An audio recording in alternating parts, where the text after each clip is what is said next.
ஆரம்பிச்சிடலாங்க. கிறிஸ்து இயேசுவுக்குள் பிரியமாக அன்பாக அழைக்கப்பட்ட அன்புக்குரிய சகோதரர்களே, அன்புக்குரிய சகோதரிகளே, உங்கள் யாவருக்கும் முதலாவதாக கிறிஸ்து இயேசுவுக்குள்ளான அன்பையும் வாழ்த்துக்களையும் கூட தெரிவித்துக் கொள்கிறோம். இந்த ஒரு வேளையில கூட நம்ம ஒரு குடும்பமாக ஒன்று கூட்டி நம்முடைய பிதாவாகிய தேவனுக்கு நம்முடைய இரட்சகராகிய இயேசு கிறிஸ்துவின் மூலம் துதிகளையும் ஸ்தோத்திரங்களையும் நாம் அனைவரும் சேர்ந்து கூட ஏறெடுத்துக் கொள்ளலாம். இந்த ஒரு மூன்றாவது பாடத்துக்குள்ளாக கூட கடந்து செல்லலாம். துவக்க பாடலாக பாடலின் 6 விந்தை கிறிஸ்து இயேசுராஜா என்கிறதான பாடலை நாம் அனைவரும் எழும்பி நின்று பாடுவோம். பாடலுக்கு பிற்பாடு எடப்பாடி சபையை சேர்ந்த அன்பு சகோதரர் ஆபிரகாம் அவர்கள் ஜெபத்திலே வழி நடத்துவார்.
ஜெபம் செய்வோம்.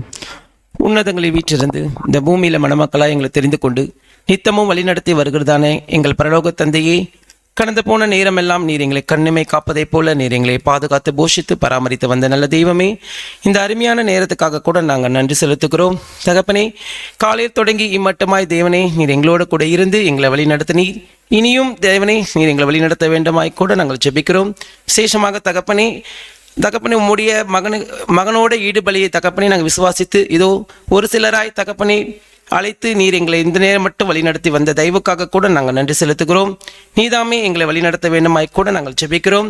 தகப்பனே, நாங்கள் கேட்ட பாட சத்தியங்கள் வழியாக எங்கள் வாழ்க்கை குணலட்சணங்களை தகப்பனே இன்னும் சிறிது நேரத்தில் தகப்பனே நாங்கள் கேட்கிற ஒவ்வொரு பாடங்களின் வழியாக தேவன் தாமே என்னோட இடைப்பட வேண்டுமாய் நாங்கள் ஜெபிக்கிறோம். தகப்பனே, நாங்கள் பாவிகளாக இருக்கிறோம். இருந்த போதிலும் நீர் எங்களை அழைத்து மீட்டெடுத்து இதோ உம்மோட குமாரன் ஈடுபலி மூலமாக நாங்கள் விசுவாசித்து இதோ நீர் எங்களை அழைத்து வந்த தயவுக்காக கூட நாங்கள் நன்றி செலுத்துகிறோம்.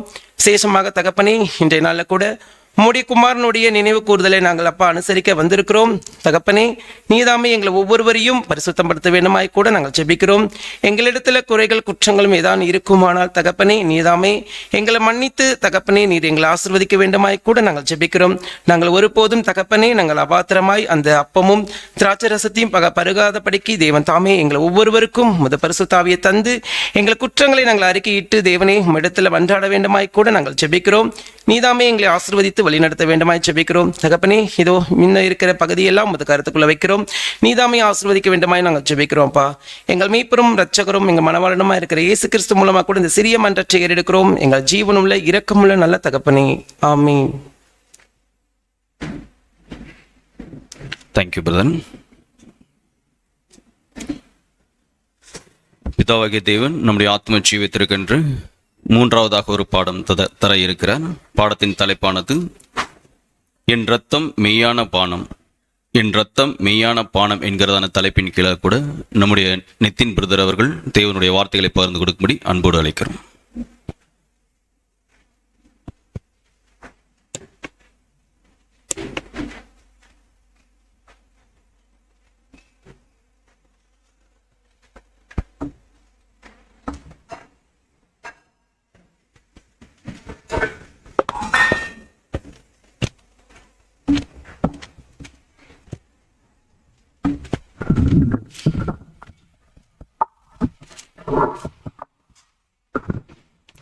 ஜீவனுள்ள தேவனுடைய குமாரரும் நம்முடைய அருமை நேசருமாக இருக்கின்ற நம்முடைய ஆண்டவராய் இயேசு கிறிஸ்து அன்பின் நாமத்தினாலே தேவனுடைய சமூகத்திலே கூட்டி சேர்க்கப்பட்டதான அன்புக்குரிய சகோதர சகோதரிகளே, முதலாவது உங்கள் யாவருக்கும் கிறிஸ்து இயேசுவுக்குள்ளான அன்பின் வாழ்த்துக்களை இந்த ஒரு மதிய வேளையிலே கூட தெரிவித்துக் கொண்டு, விசேஷமாக நம்முடைய பிதாவாகிய தேவன் அவர் கொடுத்ததான ஒரு மாபெரும் ஒரு கிருபை, ஒரு இரக்கத்து நிமித்தமாக கூட மீண்டுமாக இந்த ஒரு நாளில் கூட அவருடைய குமாரனுடைய மரணத்தை நாம் வெளிப்படையான அடையாளங்கள் மூலமாக நாம் அதை உறுதிப்படுத்திக் கொள்வதற்கு தேவன் இந்த நாளில் கூட வாய்ப்பு கொடுத்துருக்காங்க. ஸோ நம்முடைய தேவனுக்கு நம்முடைய இரட்சகர் மூலமாகவே நாம் நன்றிகளை நாம் தெரிவித்துக் கொண்டு, அதுலேயும் விசேஷமாக அநேக பகுதியில் இருக்கக்கூடிய சபையார் எல்லாரும் சேர்ந்து ஒன்றாக இந்த ஒரு நினைவு கூறுதலை ஆசரிப்பதில் தேவன் ஒரு மாபெரும் ஒரு கருவை கொடுத்துருக்காங்க. மீண்டும் அவருக்கு நன்றியை நாம் தெரிவித்துக் கொண்டு, ஸோ இந்த நாளுக்குண்டான இந்த ஒரு வேத பாடத்துக்குள் கடந்து போகலாம். பாடத்துடைய தலைப்பானது என் ரத்தம் மெய்யான பானமாக இருக்கிறது. ஸோ அன்புக்குரிய சகோதர சகோதரர்களே, ஸோ காலையிலேருந்து 2 பாடங்கள் நம்ம பார்த்துட்டோம். ஸோ முதலாவது பாடம் கர்த்தர் இயேசுவுடைய இறுதி நாளில் ஒரு 4 விதமான சூழலில் அவர் என்ன மாதிரி ஒரு குணலட்சணங்களை காமிச்சாங்க அப்படின்றத கூட பார்த்தோம். அதைத் தொடர்ந்து அடுத்த பாடத்தில் நம்மை நாமே நிதானித்து அறிதல் குறித்ததான ஒரு காரியம் இல்லைங்களா, டாக்டரின் ஓரியன்டாகவும் பார்த்தோம். ஸோ எந்த அளவுக்கு நம்ம ஒரு நிதானித்தலோடு கூட இருக்கணும் அப்படிங்கிற விஷயத்தை கூட நம்ம பார்த்தோம். ஸோ இந்த நாளில் அதை தொடர்ந்து விசேஷமாக இந்த பாடத்தில் எதை குறித்து பார்க்க போகிறோம்னா, கிறிஸ்து இயேசுவுடைய ரத்தம் அப்படிங்கிற ஒரு காரியத்தை தான் நம்ம ஆழமாக பார்க்க போகிறோம். என் ரத்தம் மெய்யான பானமாக இருக்கிறது. ஸோ இங்கே நமக்கு சகோதரர் அவர்கள் வசனங்கள் இங்கே ஃப்ளக்ஸில் கொடுத்துருக்காங்க. என்ன வசனம் கொடுத்துருக்காங்க? யோவான் 6ஆம் அதிகாரத்தில், என் மாம்சத்தை புசித்து என் ரத்தத்தை பானம் பண்ணுவதற்குள்ளே நித்திய ஜீவன் உண்டு. ஸோ கேள்வியோடு போகலாம், மத்தியான நேரம் அப்படின்றனால. இந்த வசனம் யாருக்கு பொருந்தக்கூடியது? கேள்வி கேட்கறோம்னா நீங்க என்ன பண்ணணும், கொஞ்சம் யோசிக்கணும். நமக்கு அப்படிங்கிற பதில் நம்ம அப்படின்னு பார்க்கும் பொழுது ஒரு பாடத்துக்காக நம்ம சொல்றோம், யாரும் தவற எடுத்துக்க வேணாம். நமக்குள்ள 2ஆம் வர்ணத்துக்கு போறவங்களும் இருப்பாங்க, திரள் கூட்டத்தாரும் இருப்பாங்க, சபையா போறவங்களும் இருப்பாங்க. ஸோ இந்த புரிதலோடு இப்போ பதில் சொல்ல முயற்சி பண்ணலாம். இந்த வசனம் யாருக்கு பொருந்தும்? 1,44,000 பேருக்கு. நல்ல முயற்சி. ஆனால் 7ஆம் தூதன் என்ன சொல்றாருன்னா அப்படி அல்லன்றார். ஸோ என்ன காரியம் அப்படின்னு பார்க்கும் பொழுது, அவருடைய மாம்சத்தை என்ன பண்றாங்க? புசிக்கிறாங்க, அவருடைய ரத்தத்தை பானம் பண்றாங்க, அவர்களுக்குள்ள நித்திய ஜீவன் உண்டு அப்படின்னு பார்க்கும் பொழுது விசேஷமா 2 வகுப்பாருமே இதுக்குள்ள காணப்படுறாங்க. சபை 1,44,000 பேரும் காணப்படுறாங்க, திரளான கூட்டத்தாரும் காணப்படுறாங்க. பட் என்ன வித்தியாசம் இவங்க 2 பேருக்கும் அப்படின்னு பார்க்கும் பொழுது, திரளான கூட்டத்தார் இந்த நித்திய ஜீவன் சொல்லக்கூடிய நிலையோடு நின்றுவாங்க. ஒருவேளை நாளைக்கு அவர்கள் ஏதேனும் தவறு பண்றாங்க தேவ திட்டத்துலனா, திரள் கூட்டத்தாருக்கு என்ன இருக்குன்னா ஒரு மரணம் இருக்கு. கண்டிஷனலி அவங்க என்ன பண்றாங்கன்னா அங்க இருக்கிறாங்க. பட் சபை சாகாமை என்ன பண்றாங்கன்னா தரித்து கொள்றாங்க, தேவனுடைய தெய்வீக சுபாவம். அப்ப இந்த வசனம் 2 வகுப்பாருக்குமே பொருந்துறதா இருக்கு. பட் விசேஷமா நம்ம என்ன கோணத்துல தான் பார்க்கறோம்னா, நம்ம எல்லாருமே சபையா தான் போறோம் அப்படிங்கிற ஃபெய்த்தில் என்ன பண்றோம் எடுக்கிறனால டாக்டரினிலே 2 பேருக்கும் பொருந்தும். பட் இந்த பாடத்துடைய கோணத்துல பார்க்கும்போது நாம அப்படின்னு நீங்க பேசுற விஷயம் யாருன்னா சபை வகுப்பாரா தான் இருக்கு. அப்ப நம்முடைய ரட்சகர் என்ன பேசுறாங்க யோவான்ல, அவருடைய மாம்சத்தை என்ன பண்ணணும், புசிக்கணும், அவருடைய ரத்தத்தை பானம் பண்ணணும். அவருடைய மாம்சத்தை புசிக்கிறதுனா என்ன அப்படின்னு ஒரு கேள்வி கேட்டா என்ன பதில் சொல்லலாம்? நம்ம ஒருவேளை இது முதல் பாடம் இருந்தா கேள்வி கம்மியா இருந்திருக்கும். அவருடைய மாம்சத்தை சாப்பிட்றதுனா என்ன? இப்ப இன்னைக்கு ஈவினிங் தேவன் ஒரு மாபெரும் ஒரு கிருபை நிமித்தமாக கர்த்தர் இயேசுவுடைய சரீரம் என்ன பண்றாங்கன்னா நமக்கு கொடுக்குறாங்க. விசேஷமான ஒரு தருணம் தான் இந்த உலகத்துல இந்த நாள் அப்படிங்கிறது. பட் அதை மாத்திரம் இது அடையாளப்படுத்துதா அப்படின்னு பார்க்கும் பொழுது, இது வெளிப்படையான அடையாளத்துல நம்ம வருடத்துல ஒரு முறை என்ன பண்றோம்னா செய்யறோம். பட் தினந்தோறும் நம்முடைய வாழ்க்கையில இந்த அடையாளங்களை நம்ம இருதயத்துல என்ன பண்ணணும்னா சுமக்கணும். அப்போ அவருடைய அப்பத்துல நம்ம அப்பத்தை புசிக்கிறது அப்படின்னு பார்க்கும் பொழுது விசேஷமா அது இயேசு கிறிஸ்துடைய ஈடுபலி என்ன பண்ணுதுன்னா குறிக்கிறதா இருக்கு. அந்த ஈடுபலி சபைக்கு மட்டுமல்ல, அந்த அப்பம்ங்கிற காரியம் ஒட்டுமொத்த உலகத்துக்குமே பொருந்தக்கூடியதா இருக்கு. ஒருவேளை இப்ப நம்ம பேசுறது கொஞ்சம் கடினமா இருக்கு, புரியல அப்படின்னா, இதுக்கு முன்னாடி பாடங்களை நிறைய சகோதரர்கள் எடுத்திருக்காங்க இல்லைங்களா இந்த வாரம் முழுக்க, அதோடைய ஒரு தொகுப்பு தான் இப்ப நம்ம பேசிட்டு இருக்கோம். அப்போ அப்பத்தை நம்ம எடுத்துக்கொள்றது அப்படின்னா முதல்ல அவருடைய ஈடுபலியை நம்ம என்ன பண்றோம்னா விசுவாசிக்கிறோம்.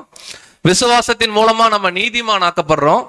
நீதிமான் ஆக்கப்பட்டோம்னா தேவன் நமக்கு ஒரு ஜீவன் கொடுக்குறாரு.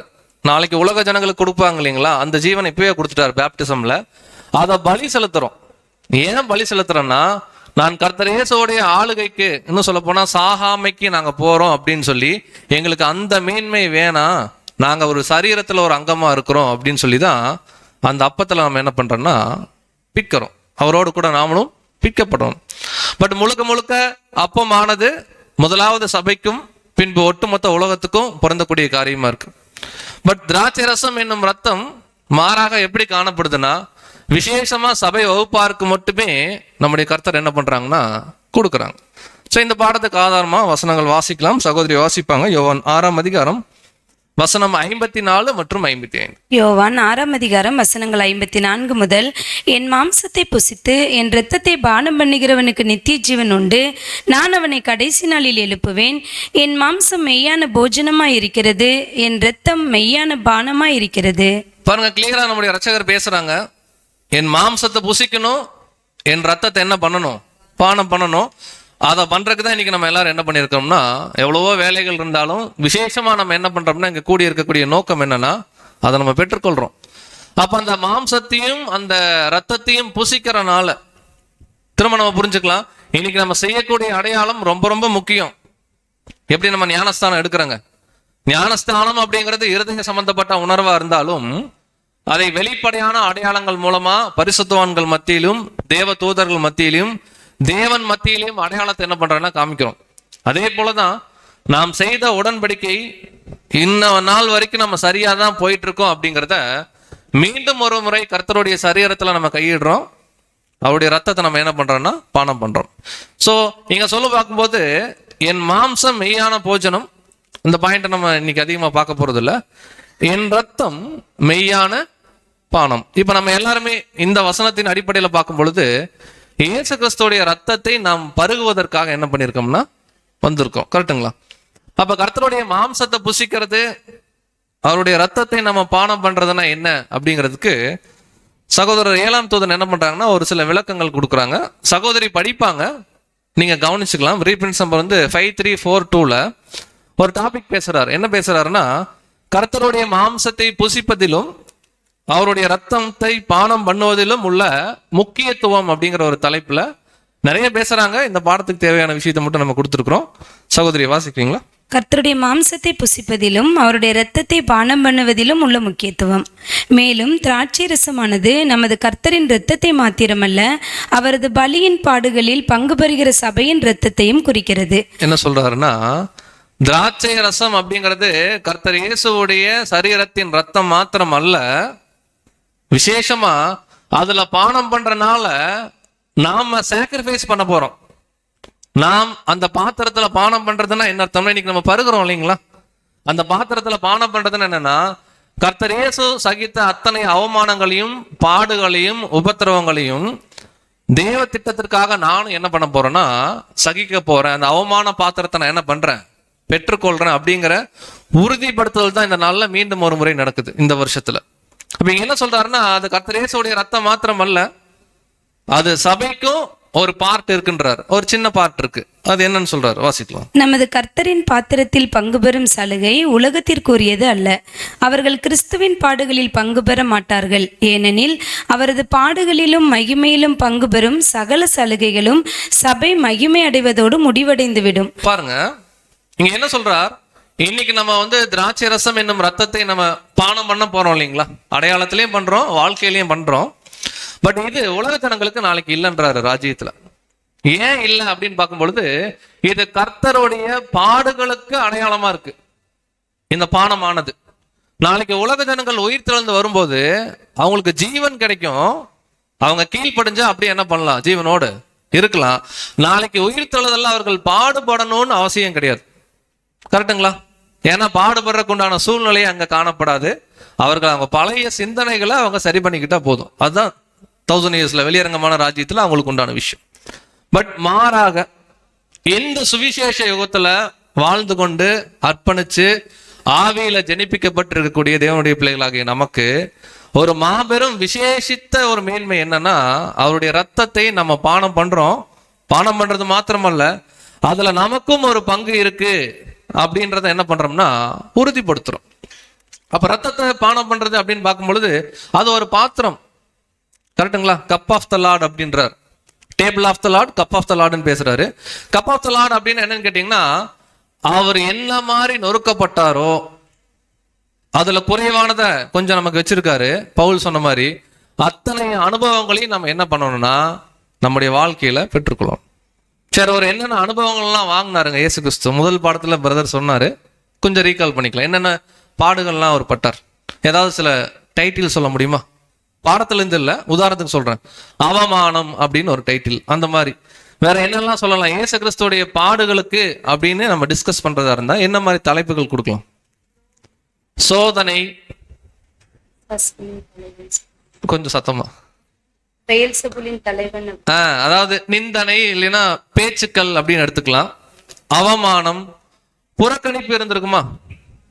அப்போ இந்த அர்ப்பணிப்பின் பாதையில நாம் அந்த ரத்தத்தை பானம் பண்ணிட்டு என்ன சொல்ல போறோம்னா, நாங்களும் அவருடைய சரீரத்துல குறைவானது என்ன பண்றோம், அனுசரிக்கிறோம், அல்லது நாங்க என்ன பண்றோம், வாழ்ந்து காமிக்கிறோம்.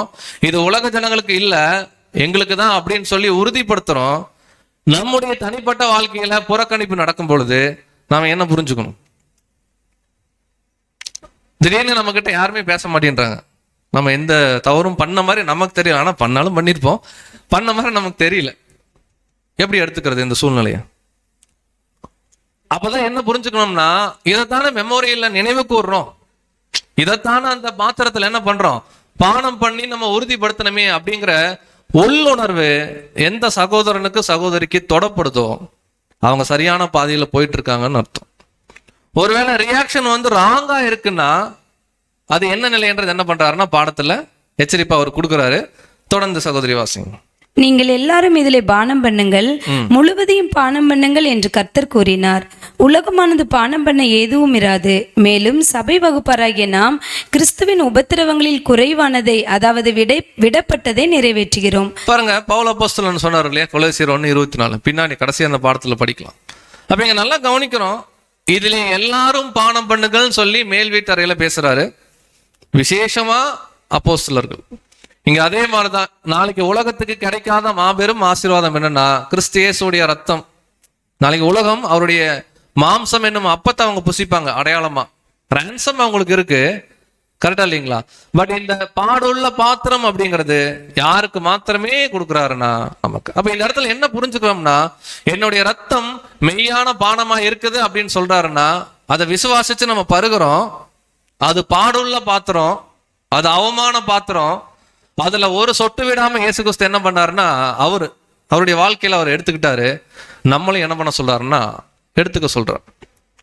அப்ப யாருக்கு நித்திய ஜீவன் உண்டு அப்படின்னு பார்க்கும் பொழுது விசேஷமா அந்த பாடுள்ள பாத்திரத்துல எவ்வளவு நம்ம பருகிறோமோ அதான் உங்களால் கூடுமாங்கிற ஒரு பாடத்துல பிரதர் பேசுவார். அப்ப நமக்கு ஏற்படக்கூடிய அவமானங்கள் இந்த வருஷத்துல எவ்வளவு அவமானப்பட்டிருப்போம் இது வரைக்கும் நம்ம அப்படின்னு கேட்டா என்ன சொல்லலாம்? பிரதர், எனக்கு அவமானப்படுறதெல்லாம் பிடிக்காது. என்னை அவமானப்படுத்தினாங்கன்னா அந்த இடத்துல இருந்து நான் என்ன பண்ணிடுவேன். இது யதார்த்தமா உலகத்துல ஒரு நல்ல மனுஷனுடைய சுபாவம், அவ்வளவுதான். என்ன ஒருத்தர் மதிக்கலன்னா நான் அவங்களை என்ன பண்ண மாட்டேன். இது யதார்த்தமா இருக்கிற மனுஷ சுபாவம்.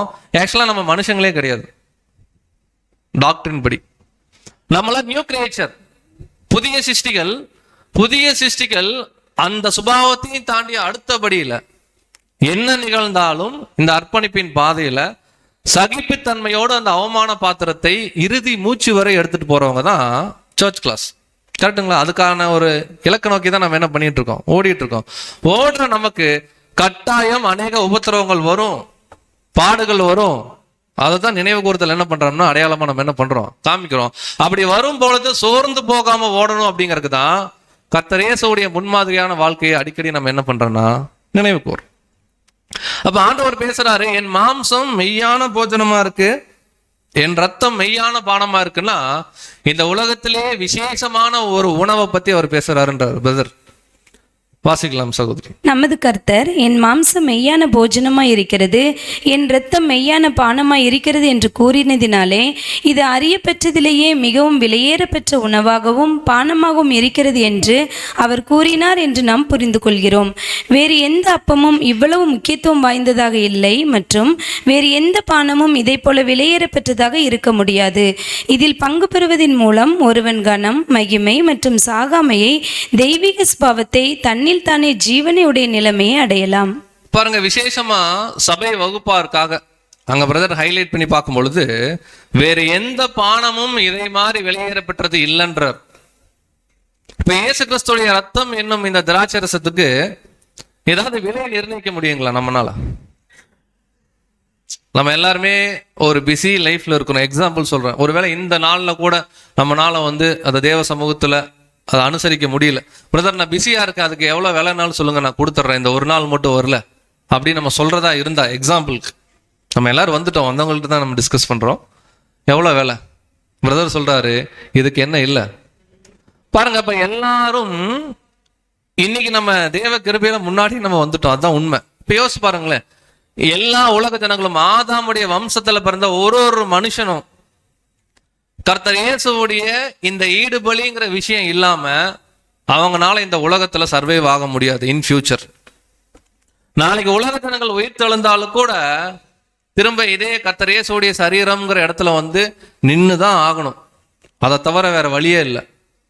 நாளைக்கு உலக ஜனங்கள் வர்றதுக்கு முன்னாடியே இந்த பூமியிலேயே இப்படி ஒரு மாபெரும் வாய்ப்பை கொடுத்து இதுல நீங்க பங்கு கொள்ளுங்க, உங்களுக்கு விசேஷமா அங்க சாவாமை என்னும் தமிழ் தாமே ஜீவனுடைய இருக்கக்கூடிய ஒரு தன்மையை தேவன் கொடுக்குறேன்னு சொல்லி கூப்பிட்டுருக்காரு. நம்மளை எவ்வளவு நம்பி இந்த அழைப்புல தேவன் கூப்பிட்டுருக்காரு.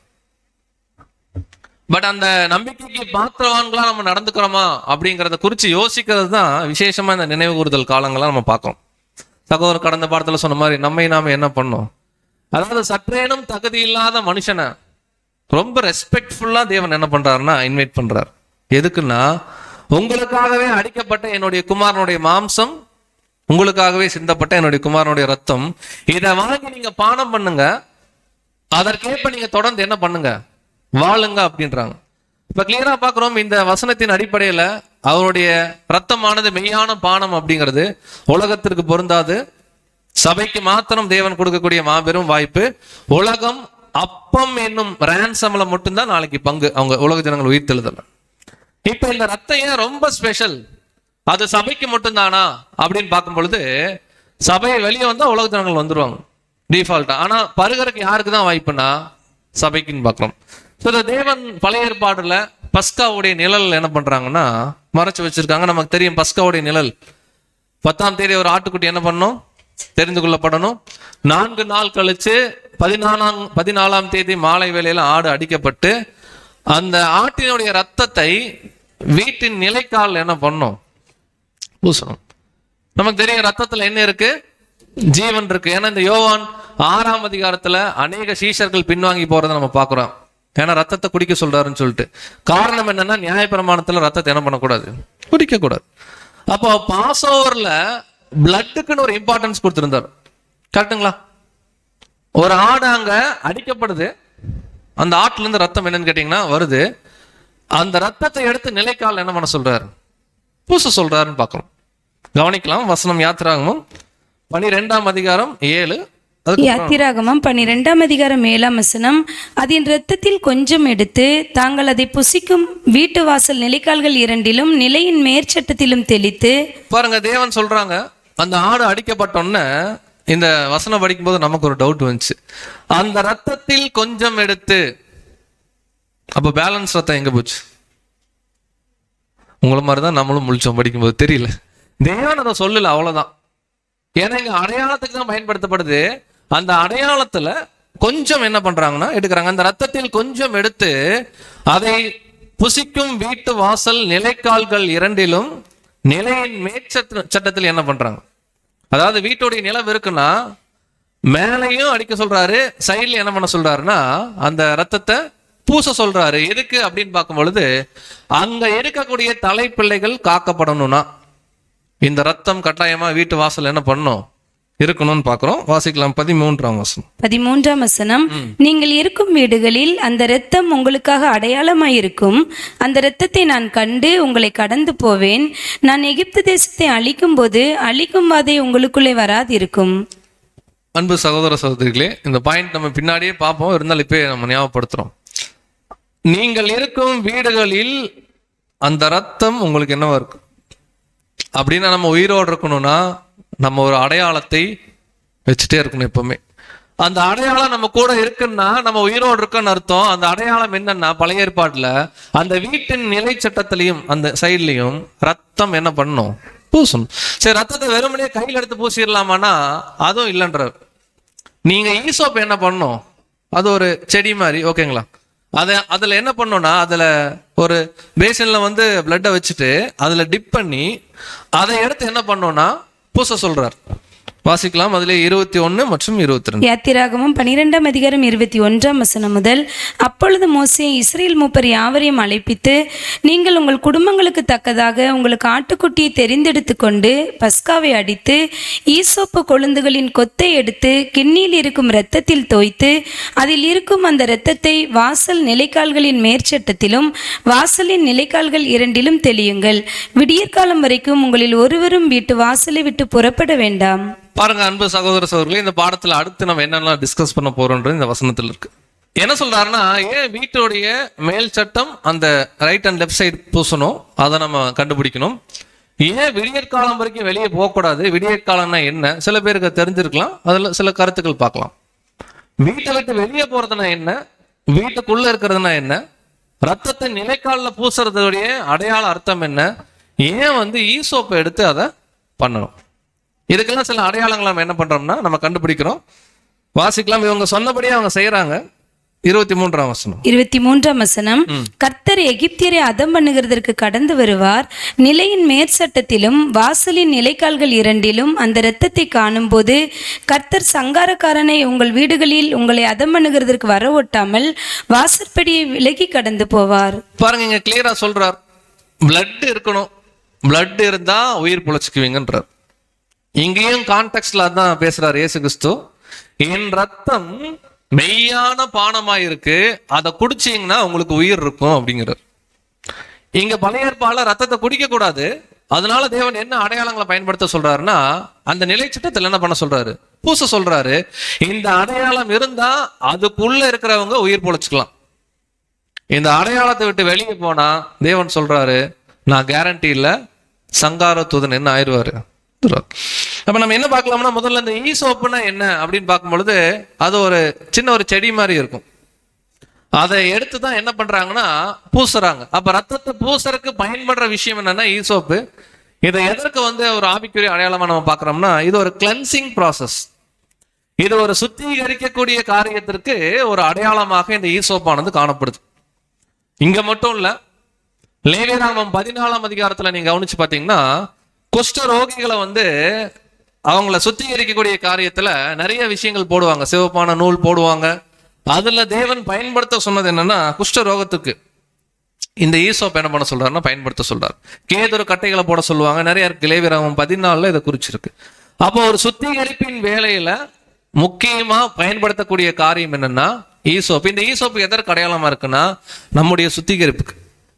இப்ப நம்ம வெறுமனே ரத்தத்தின் பக்கத்துல வந்துட முடியாது அன்பு சகோதர சகோதரிகளே. அந்த ரத்த அடையாளமானது காணப்படுறதுக்கு தேவன் பயன்படுத்துற ஒரு டூல் என்னன்னா ஈசோப். போன பாடத்துல பிரதர் சொன்ன மாதிரி நம்மை நாமே என்ன பண்ணோம், அதாவது அவருடைய ரத்தத்தை லிட்டரலா பானம் பண்ண வந்துட்டோம் வருடத்துல ஒரு முறை. அவர் சொல்றாரு கை வைக்கிறதுக்கு முன்னாடி சுத்திகரிச்சுட்டு என்ன பண்ணுங்க, கை வைங்க. ஏன்னா சுத்திகரிப்புடைய விஷயம். அப்ப நம்ம கிட்ட இருக்கக்கூடிய குற்றம் குறைகளை நாம் உடன்படிக்கை எப்பெல்லாம் மீறி இருக்கிறோம் அப்படிங்கிறத எந்த அளவுக்கு நம்ம உணர்ந்து இந்த அப்பத்திலையும் இந்த திராட்சை ரசத்திலையும் நம்ம கை வைக்கிறோமோ அந்த அளவுக்கு தேவ சமூகத்துல ஒரு சின்ன சேஃப்டி நமக்கு இருக்கு. ஏன் அப்படின்னு பார்க்கும் பொழுது ரத்தம் ரத்தம் ஏன் அங்க பேசுறாருன்னா எல்லா ஜீவ மாம்சத்துடைய உயிரும் எதுல இருக்குன்னா பிளட் தான். கரெக்டுங்களா? நீங்க எந்த அனிமல் வேணா எடுத்துக்கங்க, மனுக்குள்ள முழுக்க எங்கேயோ தேவன் உயிரை வச்சிருக்கலாம். ஆனா தேவன் உயிரை எங்க வைக்கிறாருன்னா ரத்தத்துல வைக்கிறாரு. ஏன்னா அந்த ரத்தம் தான் ஆக்சிஜனை பாடியில் இருக்கக்கூடிய எல்லா இடத்துக்கும் என்ன பண்ணுதுன்னா கொண்டு போகுது. சோ கவனிக்கலாம். லேவியராகமம் 17:11. லேவியராகமம் 17:11 மாம்சத்தின் உயிர் இரத்தத்தில் இருக்கிறது. நான் அதை உங்களுக்கு பலிபீடத்தின் மேல் உங்கள் ஆத்துமாக்களுக்காக பாவ நிவிர்த்தி செய்யும்படிக்கு கட்டளையிட்டேன். ஆத்மாவிற்காக பாவ நிவிர்த்தி செய்கிறது இரத்தமே. அன்பு சகோதர சகோதரிகளே, அந்த கடைசி வார்த்தையை கவனிச்சு பாருங்க. லேவியராகமம் 17:11 ஆத்மாவிற்காக பாவ நிவர்த்தி செய்கிறது ரத்தமே. அப்ப நம்ம பார்க்கிறோம் ஆதாம் நிமித்தமா இழந்தோம் இல்லைங்களா? இழந்த விஷயத்த கர்த்தர் இயேசு அவருடைய மரணத்தின் மூலமா மீட்டு கொடுக்கிறாரு. இப்ப அடுத்த விஷயம், இது பாவ நிவர்த்திக்கு போகணும்னா விசேஷமா என்ன பயன்படுத்த சொல்றாருன்னா பிளட். ஏன்னா பிளட்ல தான் என்ன இருக்குன்னா உயிர் இருக்கு. அதனாலதான் பழைய ஏற்பாடு முழுக்க இந்த ரத்தத்தை பானம் பண்றதுன்னு அவங்களுக்கு பெரிய தவறா காணப்பட்டுச்சு. ஏன்னா தேவன் அதை பண்ணக்கூடாதுன்னார். பட் புதிய ஏற்பாடுல நம்முடைய ரட்சகர் அடையாளமா பேசுறாரு. அவர் நேரடியா ரத்தத்தை என்ன பண்ண சொல்ல, குடிக்க சொல்ல. இப்ப இந்த ஈசோப்பின் கொழுந்துகள்ல எடுத்து பிளட் என்ன பண்றாங்கன்னா வாசல்ல பூசுறாங்க. அங்க தேவன் இன்னொரு கட்டளை கொடுக்குறாரு, விடிய காலம் வரைக்கும் உங்களில் ஒருவனும் வீட்டு வாசலை விட்டு என்ன பண்ண வேணாம். அப்படின்னு என்ன அர்த்தம் தெரிஞ்சவங்களே சொல்லுங்க. அதாவது சுவிசேஷ யுகத்துடைய நிறைவு வரைக்கும் யாராவது ஒருத்தர் ரத்தம் பூசப்பட்ட வீட்டில இருந்து வெளியே போனா அவங்க உயிருக்கு நான் கேரண்டி இல்லைங்கிறார் தேவன். இப்ப சுவிசேஷ யுகத்துடைய நிறைவு, கிறிஸ்துடைய ராஜ்யத்துடைய ஆரம்பம், இந்த டைம்ல நம்ம இருக்கிறோம். இப்ப இந்த சுவிசேஷ யுகத்தின் நிறைவுக்குள்ள நாம் இருக்கிறோம். வீட்டு வாசல்ல ரத்தம் என்ன பண்ணப்பட்டாச்சு? இப்ப வீட்டு வாசல்ல ரத்தம் பூசுறதுன்னா என்ன? பின்னாடி எபிரேயர் 10:22 நீங்க குறிப்பு எடுத்துக்கோங்க. எபிரேயர் 10:22 தேவன் பேசுறார், தெளிக்கப்பட்ட ரத்தத்தின் இடத்திற்கு என்ன பண்ணீங்க வந்தீங்களேன்னு.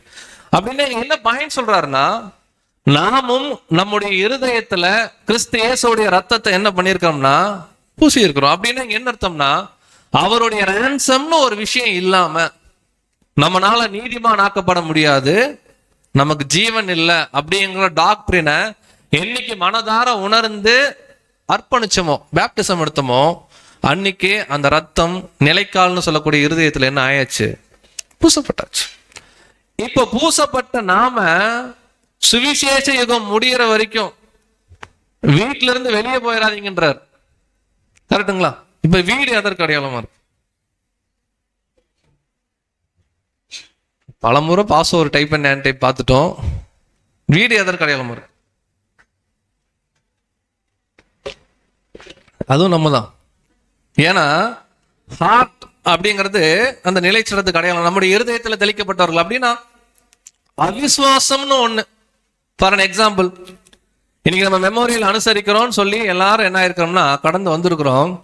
ஒருவேளை ஒரு அவிசுவாசத்துல ஒரு அன்பு சகோதரனோ சகோதரியோ இதோடைய மேன்மையை உணர்ந்து இப்ப உணராம வந்து அந்த பாத்திரத்துல ஒருவேளை இது ஒரு ஃபார்மாலிட்டி தான், போகலின்னா பிரதர்ஸ் எல்லாம் கேட்பாங்க, அதுக்காக போயிட்டு வந்துடும் அப்படிங்கிற ஒரு மைண்ட்ல நம்ம அந்த ரத்தத்துல பானம் பண்றோம் அப்படின்னு என்ன அர்த்தம்னா அந்த ரத்தத்தை சாதாரணமாக என்றோம்.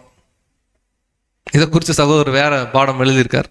என்ன சொல்றாருன்னா, அந்த மேன்மையை உணராம இது ஒரு ஃபார்மாலிட்டி அல்லது நம்முடைய இருதயம் சரியான நிலைப்பாடுல இல்லாம நாம் அதை பானம் பண்றோம் அப்படின்னா, பானம் பண்ணணும் எப்படியாவது, ஆனா அதை சரி பண்ணணும். சரி பண்ணாம பானம் பண்ணும்போது என்னன்னு கேட்டீங்கன்னா, ஆல்மோஸ்ட் நம்ம வீட்டை விட்டு என்ன ஆகிறோம் இல்லப்போ. அப்ப சுவிசேஷ யுகம் முழுக்க தான் வாய்ப்பு. எதுக்கு வாய்ப்புனா அந்த ரட்சிப்பு. நமக்கு தெரியும், பாஸ்ஓவர்ல முதற் பிறந்த பிள்ளைகள் என்ன பண்றாங்க, காக்கப்படுறாங்க. முதற் பிறந்த பிள்ளைகள் யாரு? அதாவது நம்ம இப்ப பாக்குறது வந்து ஒரு பிராட் வியூல பாக்குறோம், நீங்க கன்ஃபியூஸ் ஆகிக்க வேணாம். சபை தான், கரெக்டுங்களா? பாஸ்ஓவர் நிழல்ல திரள் கூட்டம் எங்க இருக்கு? பாஸ்ஓவர் நிழல்ல 2ஆம் மரணம் கூட்டம் எங்க இருக்குன்னு கேட்டா உடனே சொல்லிடுவீங்க. திரள் கூட்டம் எங்க இருக்கு? ஆக்சுவலா திரள் கூட்டம் ஒரு கிரேஸ் கிளாஸ், கரெக்டுங்களா? அது தேவனா பார்த்து கொடுக்கிற ஒரு கிருபை. பட் பொதுவா முதற் பலன்கள் சொல்லி யாரெல்லாம் ஆவியில ஜெனிப்பிக்கப்படுறாங்களோ, கரெக்டுங்களா, அப்படி ஜெனிப்பிக்கப்படுறவங்களுக்கு 3 வாய்ப்பு தான். ஒண்ணு, அவங்க ஜெனிப்பிச்ச அந்த கரு இருக்கு இல்லைங்களா, கரு நல்லா வளரணும். ஒண்ணு சபை, இல்லைன்னா திரள் கூட்டம். ஒருவேளை கரு உள்ளுக்குள்ளேயே சிதைவாயிருச்சுன்னு வச்சுக்கோங்களேன், செகண்ட் டெத். இங்க என்ன சொல்றாருன்னா, வீட்டுக்குள்ள இருக்கணும், காஸ்பல் ஏஜுக்கு மட்டும்தான் வாய்ப்பு. ரத்தத்தின் கீழே தான் நம்ம என்ன பண்ணோம்னா காணப்படணும்னு பாக்குறோம். அன்பு சகோதர சொல்லு, இப்ப ரத்தத்தின் கீழே காணப்படுறதுன்னா என்னன்னா, அங்க பாஸ் ஓவர் பாயிண்ட்ல கிறிஸ்து இயேசுடைய பலியின் புண்ணியம் தான் என்ன ரட்சிக்கும். அவருடைய அந்த பாடுள்ள பாத்திரத்துல நானும் ஒரு பார்ட்டுன்னு சொல்லி உணர்ந்து நம்ம கை வச்சாச்சு, எப்போ வச்சிட்டோம், கரெக்டுங்களா? இந்த உணர்வுல இருந்து என்னைக்கு நம்ம ஹார்ட் வெளியே போகுதோ, இந்த உணர்வுல இருந்து என்னைக்கு நம்முடைய எண்ணங்கள் வெளியே போகுதோ, இதோடைய விசுவாசத்தை நம்ம சரியா ஃபீல் பண்ணலையோ, நம்முடைய கிரியைகள்ல நிறைய மாற்றங்களை நம்ம பார்க்கலாம். அந்த மாற்றம் எங்க லீட் பண்ணோம்னா, வீட்டுக்குள்ள இல்லாம வீட்டுல இருந்து இப்ப என்ன ஆகும், போய் பார்க்கலாம். போகக்கூடாதுன்றார் தேவன். ஒரு நாள் போயிட்டு வருவோமே, வெளியே ஏதாவது இருந்தா அப்படின்ட்டு போனோம்னா சங்காரதூதன் வருவாரு, அங்க என்ன விழுகும்னா. ஆனா இந்த ஒரு மாபெரும் எச்சரிப்பு யாருக்குன்னா, முதற் பிறந்தவர்களுக்கு மட்டும்தான் வீட்டுல. அப்படின்னா நீங்க சொன்ன மாதிரி பொதுவான கோணத்துல அது சபை வகுப்பாருக்கே அடையாளமா இருக்கு. அப்ப வீட்டின் மேல தெளிக்கப்பட்ட அந்த ரத்தம் நம்ம இருதயத்துல, நம்முடைய ரேன்சம் ஃபெய்த் இருக்கு இல்லைங்களா, அது அவ்வளவு இம்பார்ட்டன்டா பிரதர்னா, ரொம்ப ரொம்ப ரொம்ப இம்பார்ட்டன்ட். கிறிஸ்து இயேசு இல்லாம நமக்கு இந்த மீட்பின் பணியில வேலை இல்லை. அந்த உணர்வு ஒருவேளை நம்ம கிட்ட காணப்படல அல்லது அதுல சில குறைபாடுகள் இருக்குன்னா, நம்முடைய நடவடிக்கைகள்ல மாற்றங்களை தேவன் என்ன பண்ணுவாருன்னா பார்ப்பார். அப்ப ரத்தம் அவ்வளவு முக்கியமா அப்படின்னு கேட்டா, இதுக்கு இன்னொரு நிழல் என்ன பண்றாருன்னா பழைய ஏற்பாட்டுல பேசுறாரு. யாருன்னா, ராகாப்பை குறிச்சு நம்ம என்ன பண்ணியிருக்கிறோம், ராகாப் இல்ல ராகாப் என்னும் வேசின்னு சொன்னாதான் டைட்டில் புரியுமா? ராகாப்பை குறிச்சு நம்ம என்ன பண்ணியிருக்கிறோம், பார்த்திருக்கிறோம். எரிகோ, கரெக்டா இல்லைங்களா? அந்த ஒரு அழிவுல அவர்களுடைய குடும்பம் காக்கப்பட்டுச்சு. எப்படி காக்கப்பட்டுச்சு? ஒரு ரெட் த்ரெட், சிகப்பு நூல் நிமித்தமாக தான் காக்கப்பட்டுச்சு. பாருங்க, இங்கேயும் பாருங்க, பாஸ்ஓவருடைய டைப் அங்க அப்படியே இருக்கு. அதாவது தேசம் முழுக்க அழிவுக்குள்ள போகுது இது அப்படின்னு கேட்டீங்கன்னா எரிகோ.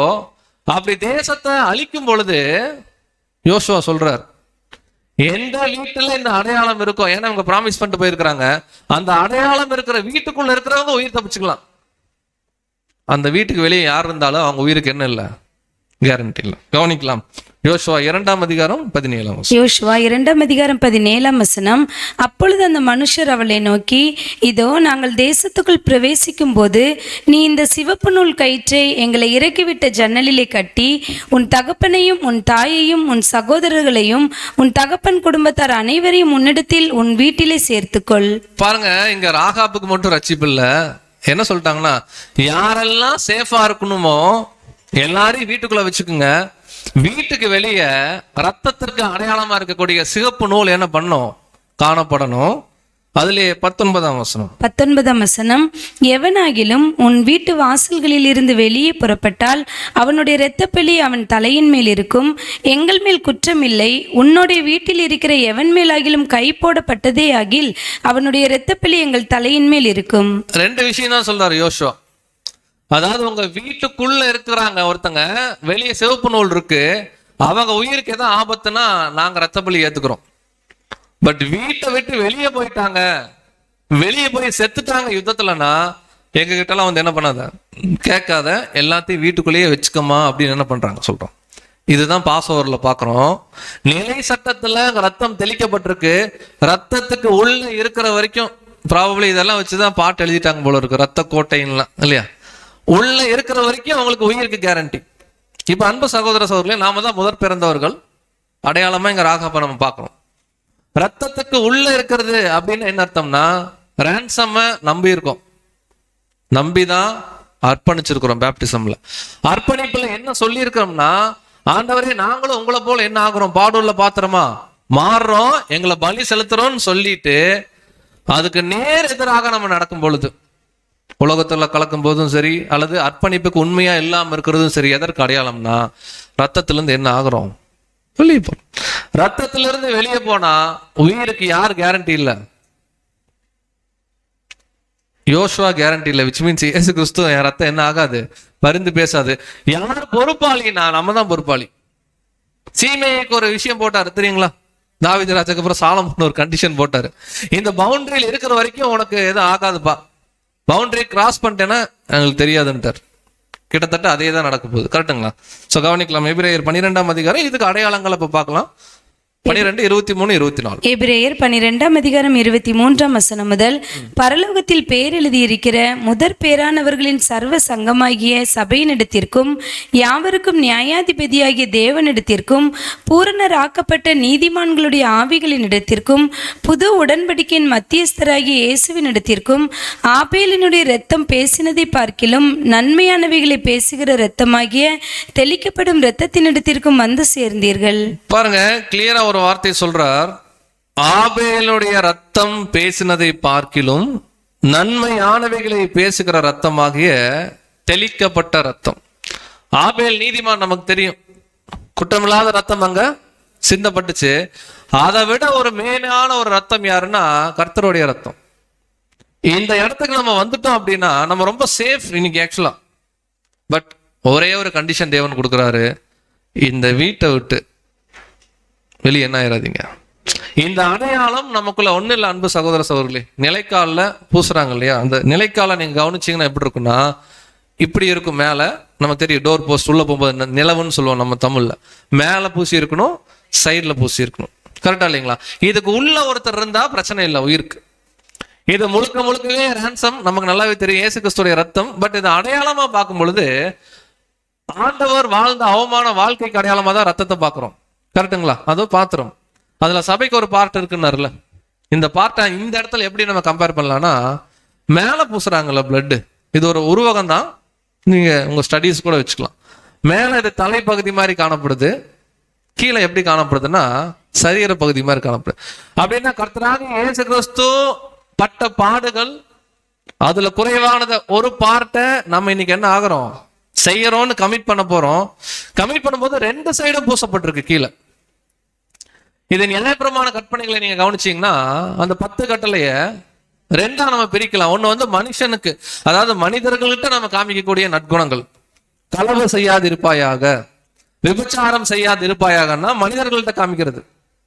இன்னொன்னு, ஓய்வு நாளை பரிசுத்தமாக ஆசரிக்கணும், உன் தேவனாகிய கர்த்தருக்கு எந்த ஒரு சிலையை வச்சு வணங்காதன்றதுல தேவனுக்கு காமிக்கிறது.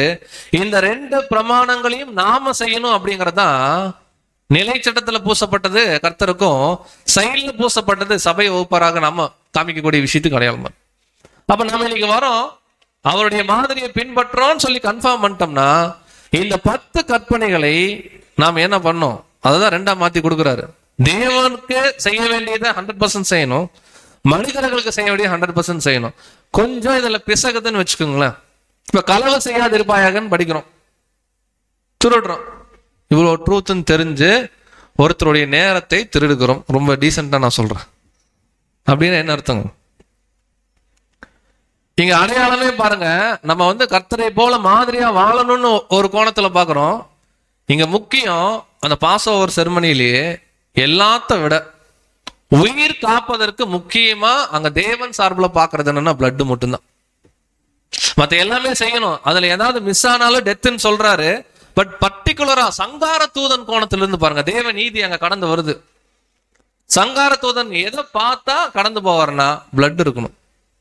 இன்னைக்கு அதே தான் அன்பு சகோதர சகோதரிகளே, நாம் இருதயத்துல ரத்தம் பூசப்பட்டவர்கள் என்ன அர்த்தம்னா, அந்த ransom மெரிட்டை வாங்கிட்டு அதற்கேற்ப சரியான குணலட்சணங்களை காமிக்கணும். அங்க பாஸ்ஓவர்ல பாத்தீங்கன்னா, அங்க முதற் பிறந்த பையன் எப்படி இருக்காப்புல, அவரு வளர்ந்துட்டாரா, சின்ன பையனா, இதெல்லாம் சங்காரத்துடன் எட்டியெல்லாம் பார்க்க மாட்டார். ரத்தத்தை பார்ப்பார். ஓ, ரத்தம் இருக்கா, அப்ப இங்க என்ன வேணாம், அவங்கள கொல்ல வேணான்ட்டு கடந்து போயிடுவார். இங்க அதே தான். நம்முடைய சொந்த கிரியைகள்ல நம்மளால நீதிமான் ஆக முடியாது. அன்பு சகோதர சகோதரி, நம்ம வசனம் பார்க்கிறோம், ஒருவனும் மேன்மை பாராட்டாதபடிக்கு இது கிரியையினால உண்டாகல, இது கிருபையினால என்னாச்சு. அப்ப இன்னைக்கும் தேவன் நம்ம பண்ணக்கூடிய பிரேயரை கேட்கிறாங்க, நம்மளை நோக்கி பாக்குறாங்கன்னா, நமக்கும் தேவனுக்கு நடுவுல ஒரு ரத்தம் இருக்கு. அந்த ரத்தத்தை மட்டும்தான் தேவன் பாக்குறாரு. ஆக்சுவலா நம்மளை பார்க்கறதே இல்லை, அதுதான் உண்மை. அந்த ரத்தம் என்னன்னா, நமக்காக அட்வொகேட் மினிஸ்ட்ரி செய்யறார் கர்த்தர் இயேசு, பரிந்து பேசுகிற ஊழியம் செய்யறார், அவருடைய ரத்தத்தை தான் பாக்குறார். இப்ப இந்த ரத்தத்தை தான் பானம் பண்ண என்ன பண்ணிருக்கிறோம், வந்திருக்கிறோம். இது லிட்டரலா இப்ப பண்றோம். இது ஒரு நாள் சாக்ரிஃபைஸ் அல்லன்றாரு 7ஆம் தூதன். தினம்தோறும் நம்ம பருகணும், தினம்தோறும் பாடுள்ள அனுபவங்களுக்கு போகணும். இது ரொம்ப சின்சியரா பண்ணணுன்றார். இப்போ ஒரு வாரம் நமக்குள்ள ஒரு சின்சியாரிட்டி இருக்கு இல்லைங்களா, இது ஒரு 1 இயருக்கு இருந்தா அப்படி இருக்கும். அதாவது ஒரு வாரத்துக்கு முன்னாடி இல்லைன்னு சொல்ல வரல, கொஞ்சம் ஜாஸ்தியா இருக்கு அப்படி எடுத்துக்கலாம். அப்படின்னா ஒவ்வொரு நாளும் இந்த பலியின் ஜீவியம் டெய்லி காலையில எழுந்திருக்கும் போது இந்த பலியின் ஜீவியத்துல நமக்கான பார்ட் எதுன்னு முதல்ல கண்டுபிடிக்கணும். கண்டுபிடிச்சு அதை என்ன பண்ணோம்னா, அவருடைய சரீரத்துல குறைவானதை நான் நிறைவேற்றேன்னு நம்ம சொல்றோம் பாருங்க. பாடுகள் வரும்போது, அவமானம் வரும்போது, அப்பதான் ஒரு மடக்கா என்ன பண்றோம், குடிக்கிறோம்னு அர்த்தம். சில துணிகர பாவங்கள் இருக்கு, அந்த பாவத்துக்கு தேவன் என்ன பண்ண சொல்றது இல்லைன்னா, பிரேயர் பண்ணாதீங்கன்றார். கரெக்டா? இப்ப யோசிச்சு பாருங்க, எவ்வளவு பேர் நம்மோட உடன்படிக்கையில இணைஞ்சிருப்பாங்க இது வரைக்கும். எவ்வளவோ தேவனுடைய பிள்ளைகள் என்ன பண்ணியிருக்காங்க, இணைஞ்சிருக்கிறாங்க. இன்னைக்கு அவங்க நிலைமை என்னன்றது நமக்கு தெரியல. நம்ம அவர்களை குறித்து நிதானிக்க வேண்டிய அவசியமும் இல்லை. இங்க முக்கியமே நாம என்ன பண்ணோம், நிதானிக்கிற விஷயம். பட் இந்த நாமே நிதானித்தல். இப்ப அடுத்து என்ன பார்க்க போறோம்னா, ரத்தத்தை விட்டு வெளியேறுதல்னா என்ன நம்ம பார்க்கிறோம். துணிகர பாவங்கள் வாசிக்கலாம். எபிரேயர் 6ஆம் அதிகாரம் முதல்ல 4 மற்றும் 5 வசனங்கள் வாசிக்கலாம், அதுக்கப்புறம் 6 வாசிக்கலாம். எபிரேயர் 6ஆம் அதிகாரம் வசனங்கள் 4 முதல்.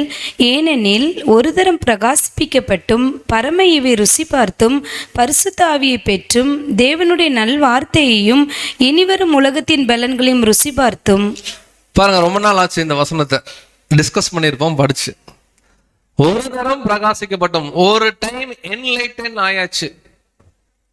நீங்க நல்லா கவனிக்கலாம். நம்ம என்னைக்கு பேப்டிசம்ல நம்மளுடைய பேப்டிசம் தேவன் உண்மையா அவர் அங்கீகரிக்கிறாருன்னா, நமக்குள்ள சத்தியம் பேசுறதெல்லாம் நல்லா புரியும். ஓ, இப்படிதான் வாழணுமா பிரதர் அப்படிங்கிற அளவுக்கு நமக்கு ஒரு நல்ல நாலேஜ் வருது இல்லைங்களா. அங்க ஆவியில ஜெனிப்பிக்கப்பட்டாச்சுன்னு அர்த்தம். ஒன்ஸ் நம்ம ஆவியில ஜெனிப்பிக்கப்பட்டாச்சுன்னா இன்னொரு வாய்ப்பு கிடையாது. இந்த வாய்ப்பிலேயே நம்ம எப்படி வாழ்றோமோ அதுக்கு தான் ரிவார்டு. நீங்க என்ன சொல்றார், ஒரு தரம் பிரகாசிக்கப்பட்டாச்சு. நம்ம எல்லாம் பட்டமா இல்லைங்களா, பட்டாச்சு. இல்லைன்னா இந்த தாற்பரியம் புரியாம இந்த பில்டிங்க்கு வெளியே இருந்திருப்போம். வெளியேன்னா வெளியே புரிஞ்சிருச்சு, பிரகாசிச்சாச்சு. பரம ஈவை ருசி பார்த்தாச்சு. அவருடைய ரத்தம் மெய்யான பானம் புரியும், நமக்கு புரிஞ்சிருச்சு, ருசி பார்த்தாச்சு. பரிசுத்த ஆவி என்ன பண்ணியாச்சு, பெற்றாச்சு. தேவனுடைய நல்வார்த்தை, இனி வரும் உலகத்தின் பலன்கள், ஃபியூச்சர் எல்லாமே நமக்கு புரிஞ்சிருச்சு. இப்போ இதை மறுதளிக்கிறோம். அதுதான் ரத்தம் பூசப்பட்ட வீட்டில இருந்து என்ன ஆகுறது பார்த்துக்கலாம். தேவன் என்ன பண்ணிடுவார். இப்படி ஒரு மைண்ட் செட் வரும், யாருக்கிட்டையும் சொல்ல மாட்டோம். துணிகரமா சில நடக்கைகள் நடப்போம் இல்லைங்களா, அப்போ ஒரு மைண்ட் செட்டு. அன்பு சகோதர சகோதரிகளே, திரும்ப சங்காரத்துடன் கான்செப்ட் போங்க. ரத்தம் இருந்தா மட்டும்தான் உயிர் பிழைக்க முடியும். அந்த அடையாளம் இந்த இருதயத்துல காணப்படல, அந்த உள்ளுணர்வு இல்ல, ரான்சமுடைய தாற்பரியத்துடைய உணர்வு இருதயத்துல காணப்படல, அது கல் ஆயிடுச்சு அப்படின்னா அங்க ரத்தம் இல்லைன்னு அர்த்தம். அவங்களுடைய உயிருக்கு தேவ நீதி என்ன பண்ணாதுன்னா கேரண்டி எல்லாம் கொடுக்காது. அதுல 6ஆம் வசனம் வாசிக்கணும். 6ஆம் வசனம். மறுதலித்து போனவர்கள் தேவனுடைய குமாரனை தாங்களே மறுபடியும் சிலுவையில் அறைந்து அவமானப்படுத்துகிறபடியால் மனம் திரும்புகிறதற்கு ஏதுவாய் அவர்களை மறுபடியும் புதுப்பிக்கிறது கூடாத காரியம். இப்போ தேவன் சில விஷயத்த முடியாதுன்னு சொல்றாருன்னு வச்சுக்கோங்களேன், வேற யாரால அதை முடிய வைக்க முடியும்? தேவன் கிளியரா வசனத்துல என்ன சொல்றாருன்னா, திரும்பவும் அந்த நபரை, அந்த சகோதரனையோ அந்த சகோதரியோ புதுப்பிக்க முடியாதுப்பான்னு நம்ம கிட்ட பேசுறாரு. இப்ப கேள்வி, அந்த சகோதரன் சகோதரியா நம்ம இருந்துடக்கூடாதுங்கிறது தான் பார்க்கறோம். இங்க என்ன சொல்றார், திரும்ப அவங்க அதை பண்றாங்கன்னா தேவனுடைய குமாரனை அவங்களே என்ன பண்றாங்க, காலின் கீழே போட்டு மிதிக்கிறாங்க. அப்படின்னா ரத்தத்தை வீட்டு நிலைவாசல்ல தெளிக்கல, கால்ல டேபர்நாக்கல்ல கீழே ஊத்தலாம் ரத்தத்தை. கரெக்டுங்களா? சமீபத்தில் ஒரு சகோதரி கேட்டாங்க டவுட், ரத்தத்தை ஏன் அவங்க கீழே ஊத்தல பாஸ் ஓவர் டைம்லன்னா, ஆக்சுவலா அது வீடு. டேபர்நாக்கல்ங்கிறத தேவனுடைய ஆலயம் பார்க்கிறோம், பலிபீடத்தின் கீழே ஊத்துறாங்க. பட் இங்க என்னன்னா ஒரு டிஸ்ரெஸ்பெக்ட் கொடுக்குறோம். எப்ப இது நடக்குதுன்னா, எல்லா ட்ரூத்தும் தெரியும், ஜெனிப்பித்தல் நடந்திருக்கு, ஆனாலும் இருதய கடினத்தின் நிமித்தமா துணிகர பாவங்கள் சேரும். அவர் சொல்லிட்டாரு, அவங்களை என்ன பண்ண முடியாது. இது அப்படியே ஒரு நிழல்ல நீங்க எடுத்துக்கிட்டீங்கன்னா இந்த துணிகரம் அங்க இல்ல. பட் இருந்தாலும் இது ஆன லைட் நோட்ல நீங்க எடுத்துக்கங்க. மோசே 2வது முறை கண்மலை அடிக்கிறார். தேவன் ரொம்ப சீரியஸா பார்த்தார் அந்த பாயிண்ட. ஆனா மோசே எவ்வளவு தியாகங்கள் செஞ்சிருக்காரு தெரியுங்களா? அதே போலதான் அன்பு சகோதர சகோதரர்களே, நம்ம தேவ ஊழியத்துல பல வருஷம் ஊழியம் பண்ணியிருக்கலாம். சபைக்கு 10 கோடி ரூபாய் என்ன பண்ணியிருந்திருக்கலாம், கொடுத்துருக்கலாம். உதாரணத்துக்கு சொல்றேன், எல்லாமே அதிகமா சொல்றேன். ஒரு 100 சபைகளை வச்சு வழி நடத்திட்டு இருந்திருக்கலாம் நம்ம. கரெக்டா இல்லைங்களா? எவ்வளவோ எக்ஸ்ட்ரீம் சாக்ரிஃபைஸ் பண்ணியிருக்கலாம். தேவன் அதை அங்கீகரிச்சிருப்பார். ஆனா தேவனுடைய நீதியை நம்ம துணிகரமாக மீறும் பொழுது அங்க காம்ப்ரமைஸுக்கு இடமே இல்லை. நம்ம என்ன தெரியுங்களா பண்ணுவோம்? உதாரணத்துக்கு சொல்றேன், நமக்கு உலகத்துல யாரோ ஒரு மனிதன் பெரிய உதவி செஞ்சுட்டாங்க அப்படின்னா அவங்க தான் தப்பு பண்ணா கூட பரவாயில்ல அப்படிம்போம். கரெக்டுங்களா இல்லைங்களா? ஏன் அப்படி சொல்றேன்னா, அவங்க ஒரு ஃபேவர் நமக்கு என்ன பண்ணியிருக்கிறாங்க. ஆக்சுவலா தேவ நீதி அப்படியெல்லாம் பார்க்காது. தேவ நீதி என்னன்னா, நம்ம நன்மைகளை செய்யும் போது அந்த நன்மையை தேவன் அங்கீகரிப்பார், அது அநேகர்களுக்கு பிரயோஜனமா இருக்கும், எல்லாமே நடக்கும். ஆனா ஒரு முறை அந்த ரத்தத்தை நம்ம சாதாரணமா எண்ணுனோம்னா அது கவுண்டபிள் தான். அதை திருப்பி என்ன பண்ண முடியாது, ரெனியூ பண்ண முடியாது. அப்படின்னா ரத்தத்தை விட்டு வெளியேறதுன்னா ஒன்றும் இல்லை. அன்பு சகோதரர் சொல்லு, எல்லா ட்ரூத்தும் தெரியுது, ஆனா ட்ரூத் படி நான் இருக்க மாட்டேன், என்னை யாரும் கம்பல் பண்ணாதீங்க அப்படின்னா தேவனும் கம்பல் பண்ண மாட்டார். இப்போ ஒருவேளை இந்த ஹால்ல நம்ம உட்காந்து இருக்கிறோம், பிரதர் இது ஏன் பிரதர் நம்ம பேசிக்கிறோம் அப்படின்னா, நாளைக்கு இந்த நிலைமைக்கு நம்ம போலாம்ல. இவ்வளவு உணர்வோட இந்த மெமோரியல் அனுசரிக்க வந்த நாம நாளைக்கு இந்த உணர்வு இல்லாம போகும். இந்த உணர்வு இல்லாம போகும்போது நம்ம புரிஞ்சுக்கலாம், தேவன் சொன்ன அடையாளம் அந்த இருதயத்துல ரத்தம் மட்டும்தான் தேவன் பார்க்கிறாரு.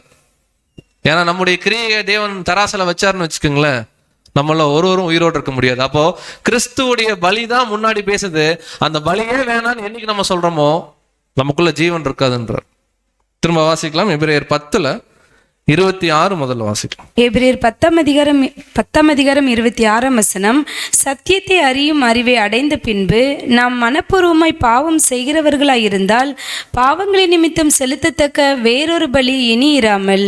பாருங்க, இங்க என்ன சொல்றார், நிறைய முறை இந்த வசனத்தை படிச்சிருக்கோம். சத்தியத்தை அறிகிற அறிவை நம்ம என்ன பண்ணிட்டோம், அடைஞ்சிட்டோம். இப்போ டாக்டர்ல நமக்கு ஏதாவது பெருசா டவுட் இருக்குமானா 99% என்ன இருக்காது, நமக்குள்ள டவுட் இல்லை. அடுத்து நாம் மனப்பூர்வமா என்ன பண்றோம், இந்த பாவம் என்ன பாவம் அந்த இடத்துல போட்டிருக்கா. ஆனா நம்ம இருதயத்துல ஒரு கேட்டகரி வச்சிருப்போம், இன்க்ளூடிங் அடியனை சேர்த்துதான். இந்த பாவம்லாம் தேவன் பார்க்க மாட்டார், இதெல்லாம் நம்ம எவ்வளவு பண்றோம், இந்த பாவத்தை தேவன் பார்க்கவா போற, நம்ம ஒரு கேட்டகரி பிரிச்சிருப்போம். இந்த சைடு ஒரு பாவத்தை பிரிச்சிருப்போம், இதுதான் பெரிய தப்பு அப்படிம்போம். ஆனா வசனத்துல எந்த விதமான பிரிச்சு சொல்லக்கூடிய காரியம் இல்லை. அன்பு சகோதர சகோதரிகளே, மனப்பூர்வமா பொய் சொல்ற பாவமா இருந்தாலும் சரி, மனப்பூர்வமா தெரிஞ்சே என்ன நடந்துட போகுது அப்படின்னு பொய் சொல்றோம். ஒரு ஈவில் ஸ்பீக்கிங் பண்றோம், சகோதரர்கள் சொல்றாங்க ஈவில் ஸ்பீக்கிங் பண்ணாதீங்கன்றாங்க. எல்லாம் புரிஞ்சிருச்சு, ட்ரூத் எல்லாம் குட். ஈவில் ஸ்பீக்கிங் பண்ணாத ஆமான்னு சொன்னாலே ஈவில் ஸ்பீக்கிங் வரைக்கும் நமக்கு புரிஞ்சிருச்சு. ஆனா மனப்பூர்வமா தொடர்ந்து பண்ணிட்டே இருக்கிறோம். அதை கூட இந்த வசனத்துக்கு நம்மளால என்ன பண்ண முடியும், சூட் பண்ண முடியும். ஏன்னா அங்க வசனத்துல என்ன பாவம்னு சொல்லல, நாம் மனப்பூர்வமாய் பாவம் செய்யறவர்களா இருந்தால் இந்த பாவத்துக்காக இன்னொரு பலியில என்ன பண்ண முடியாது, செலுத்த முடியாது. அதுல 29ஆம் வசனம் கவனிக்கலாம். 29ஆம் வசனம், தேவனுடைய குமாரனை காலின் கீழ் மிதித்து தன்னை பரிசுத்தம் செய்த உடன்படிக்கையின் இரத்தத்தை அசுத்தம் என்று எண்ணி கிருபையின் ஆவியை நிந்திக்கிறவன் எவ்வளவு கொடிதான ஆக்கினைக்கு பாத்திரவானா இருப்பான் என்பதை யோசித்து பாருங்கள். பாருங்க, இங்க திரும்ப அதே ரத்தம்ங்கிற பாயிண்ட்டுக்கு வராரு. தேவனுடைய குமாரனை காலின் கீழே மிதிக்கிறான். யோசிச்சு பாருங்க, லிட்டரலா இது நடக்குமா? இங்க இருக்கிற யாராலையும் இதை லிட்டரலா பண்ண முடியுமானா? நம்ம மட்டும் இல்ல, உலக ஜனங்களை சொன்னீங்கன்னா கூட 99% அன்னைக்கு ரோமர்கள் ஏதோ பண்ணிட்டாங்க, அவ்வளவுதான். யாருமே பண்ண மாட்டாங்க. ஏன்னா அவ்வளவு அருமையா நம்முடைய கர்த்தர் வாழ்ந்தார். சில மன கடினமா சில பேர் அன்னைக்கு பண்ணாங்க, யாருமே பண்ண முடியாது. இப்ப சத்தியத்தை தெரிஞ்ச நம்ம கிட்ட சொல்றாரு, நீங்க தேவனுடைய குமாரனை காலின் கீழே மிதித்து தன்னை பரிசுத்தம் செய்த உடன்படிக்கையின் ரத்தத்தை, இப்ப நம்ம பரிசுத்தமா ஆகிறோம், பரிசுத்தவான் ஆகிறோம், நம்ம பரிபூர்ண மனுஷன் வேணான்னு பலி செலுத்துறோம், இதெல்லாம் படிக்கிறோம் இல்லைங்களா? இதெல்லாம் எதுல கிடைக்குதுன்னா கர்த்தருடைய ஜீவன் ரத்தத்துல. இதை வாங்கியாச்சு. இதை வாங்கின பிறகு நம்ம பண்ணக்கூடிய துணிகர பாவங்கள் இருக்கு பாருங்க, வேணும்னே செய்யற தப்பு. இந்த தப்புல என்ன தேவனுக்கு சொல்றோம், இன்டைரக்டா என்ன வந்து சொல்றோம்னா, அந்த ரத்தம் அசுத்தங்க, அந்த ரத்தம் எங்க இருதயத்துல பூச மாட்டோம், அதை தூக்கி வீசுங்க அப்படின்னு சொல்றதுக்கு ஒப்பா இருக்கு. அவங்க எவ்வளவு கொடிதான் ஆக்கணிக்கு போ அவங்கன்றாரு. அந்த இடத்துல நம்மளை ஒரு அனாலிசிஸ்க்காக வச்சுக்கலாம், நிதானித்தல் இருக்கு. நம்ம எவ்வளவு முறை துணிகர பாவம் செஞ்சிருக்கோம் இது வரைக்கும்? சமீப நாட்கள்ல சிலதெல்லாம் மறந்துருப்போம். சமீப நாட்கள்ல துணிகரமா எவ்வளவு பாவம் நம்ம செஞ்சிருப்போம். ஆனா தேவன் திரும்ப திரும்ப மன்னிக்கிறார். ஏதோ ஒரு கிருபையில அதுக்கும் ஏதோ ஒரு லிமிட் வச்சிருப்பார் போல இருக்கு. அதனால உயிர் கொடுக்கிறாரு, ஒவ்வொரு வருஷமும் உணர்வை கொடுக்கிறாரு. வந்து நினைவு கூறுதல் என்ன பண்றோம்னா மனதார பங்குபடுறோம். ஆனா இது ரொம்ப ஊறிடுச்சுன்னு வச்சுக்கோங்களேன், இந்த மைண்டு, இந்த ஹாலுக்குள்ள வர்ற கூட தேவன் அனுமதிக்க மாட்டார் நம்மள.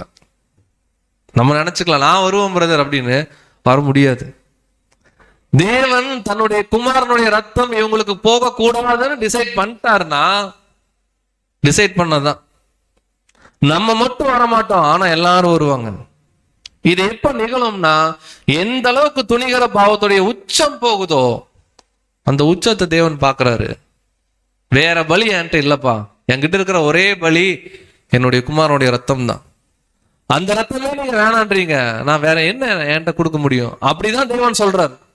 இப்ப அதே போலதான் அன்பு சகோதரர், இந்த நாள்ல கிருபையா வந்துட்டோம், ஆசரிக்கிறோம், ஒரு வருஷம் அந்த பாத்திரத்துல பங்கு பெற போறோம். திரும்ப தேவன் ஒருவேளை நம்ம உயிரோடு இருந்தா தேவன் வாய்ப்பு கொடுக்கணும்னா நம்மளுடைய கிரியைகள் நம்ம அந்த ரத்தத்துக்கு உள்ள இருக்கணும். வெளியே போயிட்டோம்னா, பேதுரு இன்னொரு பாயிண்ட் சொல்றாரு, வாசிக்கலாம். 2 பேதுரு 2:12 வாசி. 2 பேதுரு 2:12 இவர்களோ பிடிபட்டு அழிக்கப்படுவதற்கு உண்டான புத்தியற்ற மிருக ஜீவன்களைப் போல தங்களுக்கு தெரியாதவைகளை தூஷித்து தங்கள் கேட்டிலே கெட்டு அழிந்து அநீதத்தின் பலனை அடைவார்கள். என்ன சொல்றாரு? இவர்களோ பிடிபட்டு அழிக்கப்படுவதற்கு உண்டான புத்தியற்ற மிருகம். கவனிச்சிருக்கீங்களா? சில தருணங்களா நம்மளே இந்த மாதிரி பிஹேவ் பண்ணுவோம். எப்படி பிஹேவ் பண்ணுவோம்னா, எல்லா ட்ரூத்தும் தெரியும், எது பண்ணணும் எது பண்ணக்கூடாதுன்னு தெரியும், ஆனா ரொம்ப ரஃபா நடந்துப்போம். இது தொடர்ந்து நடக்கும் பொழுது இங்க என்ன நிகழுதுன்னா, அவருடைய ரத்தம் நமக்கு அங்க பரிந்து பேசாது. அட்வொகேட் மினிஸ்ட்ரி அங்க ஓவர், அவர் இல்லைன்னா ஜீவன் இல்லை. அன்பு சகோதர சகோதரர்களே, இந்த நாள்ல தேவன் மீண்டும் ஒரு வாய்ப்பு கொடுக்கிறார் நேரடியா அதுல பங்கு கொள்ள. இதைதான் கர்த்தர் தன்னுடைய முதலாம் வருகையில அவருடைய இறுதி நாள்ல அவர் பேசுறாரு.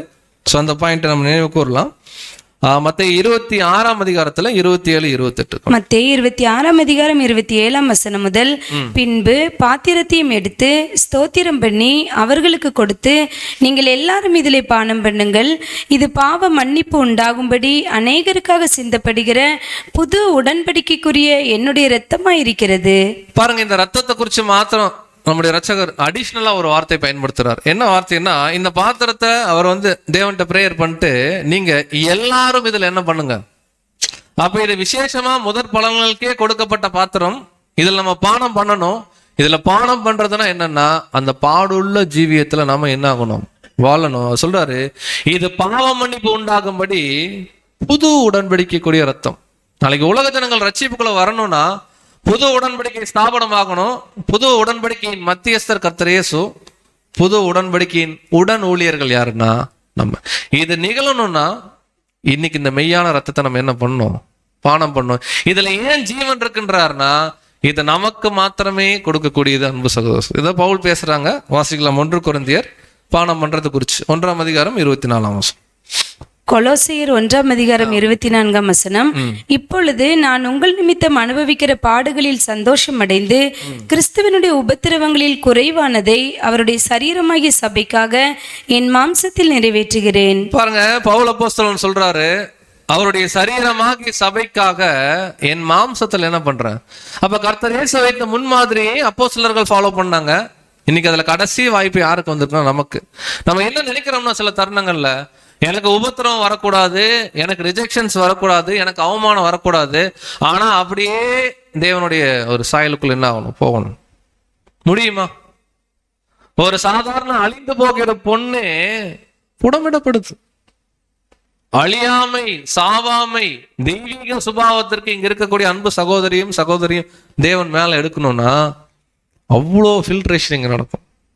அந்த ஃபில்ட்ரேஷனுடைய நெருக்கங்கள் எதை புரிஞ்சுக்கலாம்னா, இந்த பாத்திரத்துடைய தன்மையை என்னைக்கு நம்ம உணர்றோமோ அந்த பாடுகள் வரும், அந்த சோதனைகள் வரும், ஸ்டேஜ் பை ஸ்டேஜா போகணும். அப்ப இந்த பாத்திரத்துடைய தன்மை என்ன? நம்முடைய சகோதரர் வந்து த கப் ஆஃப் த பிளஸ்ஸிங்னு ஒரு ஆர்டிக்கல் என்ன பண்றாருன்னா சொல்றாரு. அதோடைய சுருக்கத்தை மட்டும் இப்போ சகோதரி வாசிப்பாங்க, நீங்க கவனிங்க சிஸ்டர். அந்த பாடுகளின் ஐக்கியம், அந்த ஒரு பாயிண்ட் மட்டும் வாசி. ஆசீர்வாதத்தின் பாத்திரம், பாடுகளில் ஐக்கியம். இந்த பாத்திரத்தில் பானம் பண்ணுவது என்பது கிறிஸ்துவின் பாடுகளிலும் அவருடைய மரணத்திற்குள்ளான ஞானஸ்நானத்திலும் பங்கடைவதை குறிக்கிறது. பாருங்க, முதல்ல இந்த பாடுகள்ல ஒரு யூனிட்டி இருக்கணும். பாடுகளில் ஐக்கியம், அவரோட ஐக்கியப்படுறது என்னன்னா கிறிஸ்துவோடைய பாடுகளிலும் அவருடைய மரணத்திற்குள்ளான ஞானஸ்தானத்தில் என்ன பண்ணோம், இதெல்லாம் இனிஷியலா நம்ம பண்றோம். அடுத்து இது நமக்கு மட்டும்தான் கிடைக்குதுங்கிறார். படிக்கலாம். தனி சலுகை. இந்த அழைப்பு உலகத்திற்கோ அல்லது தேவ தூதர்களுக்கோ கொடுக்கப்படவில்லை. இது விசேஷமாக சபைக்காக, அதாவது கிறிஸ்துவின் சரீரத்திற்கு மட்டுமே அருளப்பட்டுள்ளது. சோ இந்த பாத்திரத்துல பானம் பண்றதுன்றது உலகத்துக்கு இல்ல அப்படின்னு யோசிச்சு பாருங்க. ஒரு ஸ்பெஷல் சலுகை. இதுக்கு என்ன ஒரு நிபந்தனை கொடுக்கிறாருன்னா, அவரோட நீங்க ஆளுகை செய்யணும்னா அவரோட என்ன பண்ணணும், பாடுபட மாட்டேன் ஆனா ஆளுகை செய்யணும்னா முடியாது. அந்த ரத்தத்தின் மதிப்பு வாசிங்க. இரத்தத்தின் மதிப்பு.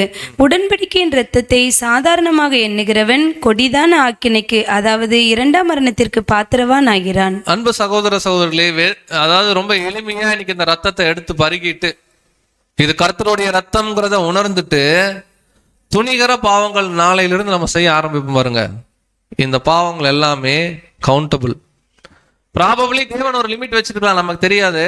அந்த லிமிட் கிராஸ் ஆகும்போது அவளுடைய பாவம் வான பரியந்தம் எட்டினதுன்றார் பாருங்க, பாபிலோன் மாதிரி.